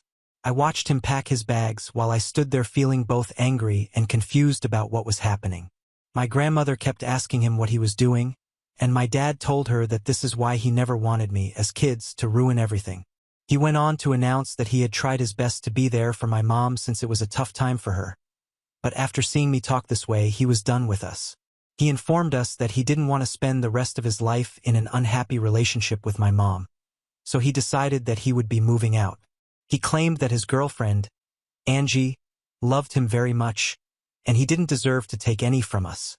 My grandmother yelled at him for being pathetic and a deadbeat father, but it didn't bother my dad much as he had already made up his mind. The last image I remember of my dad was watching him walk out of the house with his bags and never even turn around to bid goodbye to us. Everything happened so fast that I did not even have time to react to the situation. I knew I had spoken my truth, but watching my dad walk out on us was still hard on me. Honestly, I had never imagined that he would actually leave. I burst out crying and blamed myself for making him move out. However, my grandmother assured me that it wasn't my fault. She said my dad was just a loser who had been looking for reasons for a long time to leave us and that this had nothing to do with him. I found this hard to believe because it was me who had shouted at him. I was so upset that I had not even realized that I would have to break the news to my poor mom. I started to cry even more as I didn't want to break her heart and hamper her recovery in any way. We waited for my granddad to arrive so we could together talk with my mom and gently break the news to her. Surprisingly, my mother took the news a lot better than I expected. She looked shocked and tried to call my dad several times, but he never answered. After a few minutes of processing her emotions, I guess she must have seen the fear in my eyes because she then asked me to come closer so she could hug me. She reassured me that I had nothing to worry about and that she had always known he was a coward. I broke down on her arms and apologized to her for everything, but she told me that she had no idea how much pain I had held back all these years just to protect their feelings. She promised that we would be fine without him. I was a bit relieved that she wasn't blaming me like I thought she would because I clearly blamed myself and felt extremely guilty for what had happened. Over the next few months, my mother focused on recovering while my grandparents moved in with us to take care of my mom full-time. They were an immense help, and I could go to school every day knowing that my mom was being well taken care of. I decided to get a part-time job by tutoring a few students, which helped me bring in some money. It wasn't a lot, but I wanted to help my grandparents as much as I could while my mom recovered. Throughout all this, my dad never called us, even though I tried to get in touch with him several times and sent a few texts apologizing to him. It felt so surreal and painful that my own dad didn't even care enough to check on us. When my mom finally recovered and was able to walk and move around just like her old self, it felt like a miracle. Our doctors informed us that she was completely okay, and I still am so grateful to God that my mom is back to normal. The last months have been draining mentally and physically, to say the least. After my mom recovered, the first thing she did was find a divorce lawyer to start the process of divorcing my dad. Now, if you're wondering why my dad hadn't filed for divorce yet despite moving out, it was clear that he didn't want to pay any child support or health insurance. He knew my mom wasn't well, so he was delaying it as long as possible. My mom, however, was finally done with him. When she got the papers, she tried to get in touch with him so she could mail them to him. This is when my dad, after months and months of no contact, reached out to my mom yesterday and asked her if she was serious about divorcing him. After reading all her text messages, my mother informed him that this was indeed very serious and she was getting a divorce from him one way or the other. As you can guess, my dad, being a lowlife, started begging my mom during their phone call to not divorce him. He told her that his girlfriend had broken up with him just a few weeks after he left us. He claimed that he had been living alone in a motel, trying to save face in front of us since he was too scared to return. He went on to tell my mom that he always imagined that after she recovered, she would contact him and they could have an honest conversation with each other. He went on to say that he never imagined that she would actually go ahead and file for divorce. He begged her to think this through with a cool mind, but my mom firmly told him that if he did not sign the papers, then she would take him straight to court. He kept arguing, and I don't know if he ended up agreeing or not. However, since then, my dad has sent me several messages and voicemails blaming me for everything. I have listened to 2 of his voicemails where he is clearly yelling at me that I ruined his life and that I am to be blamed for his divorce. He goes on to say how he wishes I was never even born. I have shown all these things to my mom, who is furious and has told me that he is just a manipulator who refuses to accept his own mistakes. However, I can't help but feel a bit guilty since I somewhat agree with him. I wanted to write my story on Reddit today to ask if anyone here blames me as well, just like my dad does, for their divorce. Ita for not controlling my anger the day which made my dad walk out on us? Has anybody else gone through this? My mom loves me a lot, so she might be trying to not blame me in order to protect me from the truth. I don't want to be the reason for her unhappiness, so please be honest in the comments. Update 1. I've been crying while reading all your comments. I cannot imagine that there are so many strangers out there who have been hurt just like I have, and for the first time I don't feel alone. It's so strange to read everyone's story about their own dysfunctional family because I always thought everybody else's life was perfect. I guess everyone has their own story. Also, some of you have actually blamed me for my parents' divorce, and even though thinking about it still makes me feel guilty, after reading so many stories, I agree that it was better for me to speak my mind to my dad rather than keep it all in and pretend that he was a good person. I never forced my dad to cheat, and I never asked him to leave us, so that decision is completely on him. Also, just to clarify, just in case it wasn't clear earlier, I am glad that my parents are divorcing. I want my mother to be happy, and I think this time she has really made up her mind. For those who are asking if the house belongs to my mom, it doesn't. We live here on rent, and after all the expenses for her treatment, she doesn't have any assets left, so she won't lose anything in the divorce with my dad. Update 2. It's been a month since I last updated, and a lot has happened since then. First of all, my dad showed up at our doorsteps after so many months to apologize to my mom. He looked like he had a rough couple of months and had even grown a thick beard. At first, my grandparents refused to let him in, but my dad kept apologizing, telling them how he just wanted one last conversation with Mom. My mom let him in, and he started to apologize to her for everything. He broke down as he explained to her how he had time to think these last few months and had realized how my mom was the perfect woman for him and someone he should have learned to cherish a long time ago. He told her how Angie was not even half of the woman she is, and he discovered this only when he moved in with her. He had met her online and had thought that he would have his fairy tale relationship, but it was quite the opposite. They fought a lot, and eventually Angie kicked him out in the middle of the night, leaving him homeless. He knew he could not return back home, so he started to live out of a motel. He would often spend his evenings drinking alone, which would then make him late for work the next day. He explained how he could not keep up with his job and had been laid off a few weeks ago. My dad broke down as he begged my mom that he was done with his ways and that he was going to change. I know this all sounds emotional, but knowing how shitty my dad is, I could not help but burst out laughing. Even his tears looked fake and forced. My mother was also not having it, and she smiled and asked him to stop putting on a show. She shoved the divorce papers in his face and told him that he needed to sign them right then and there so she could file them. My dad began to refuse, but my grandparents made it clear that they would investigate his finances and take legal action against him for taking thousands of dollars from them, as well as their jewelry.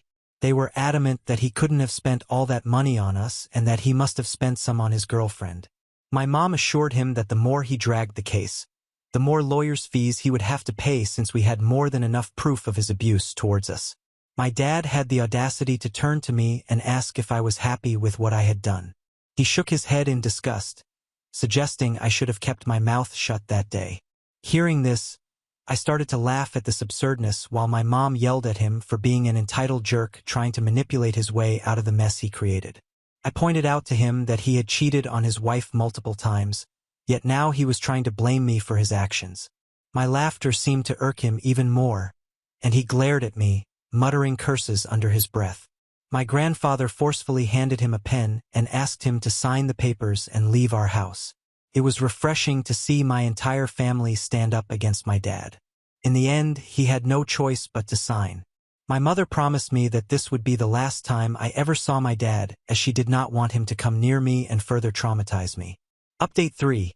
Hey guys, it's been a few months since I updated anything here. My parents have finally gotten a divorce, although it wasn't smooth. I'm just glad that my mom and I are free of him. My dad has been ordered by the court to pay for my college expenses until I graduate, which I think is a good lesson for him since he has hardly ever done anything for me. My mom is much healthier now and has started to regularly exercise to keep a check on her health. To everyone asking why my dad kept blaming me, I have to say that my dad clearly knew how good he had it with my mom and was afraid of losing a dependable partner like her. Instead of being an adult about it, he decided to blame me for absolutely no reason. I see that more clearly now, and I'm even more glad that I spoke my mind to him all those months ago. My grandparents have finally moved back into their place after months of living with us to take care of Mom. We visit them every weekend as I have grown very attached to them. Mom has started looking for a new job while I'm still tutoring. We may not have a lot right now, but we both agree that we feel much freer than before. I listened to some of your advice, and I've made up my mind to go for therapy when I go away to college. I have also started journaling, which is surprisingly helpful. Thank you to everyone who has stuck by me these last couple of months and offered their support and encouragement. Your kindness and understanding have helped me go through this difficult period, and I am truly grateful. I won't be deleting my post as I had thought to do earlier, because if there's anyone else out there going through what my mom and I experienced, I want them to find this post. I hope it brings them comfort to know that things eventually get better with time. We have reached the end. If you enjoyed this video, please be sure to like and subscribe to the channel for more videos like this, and give us your thoughts about the stories in the comments section. Thank you and see you in the next video.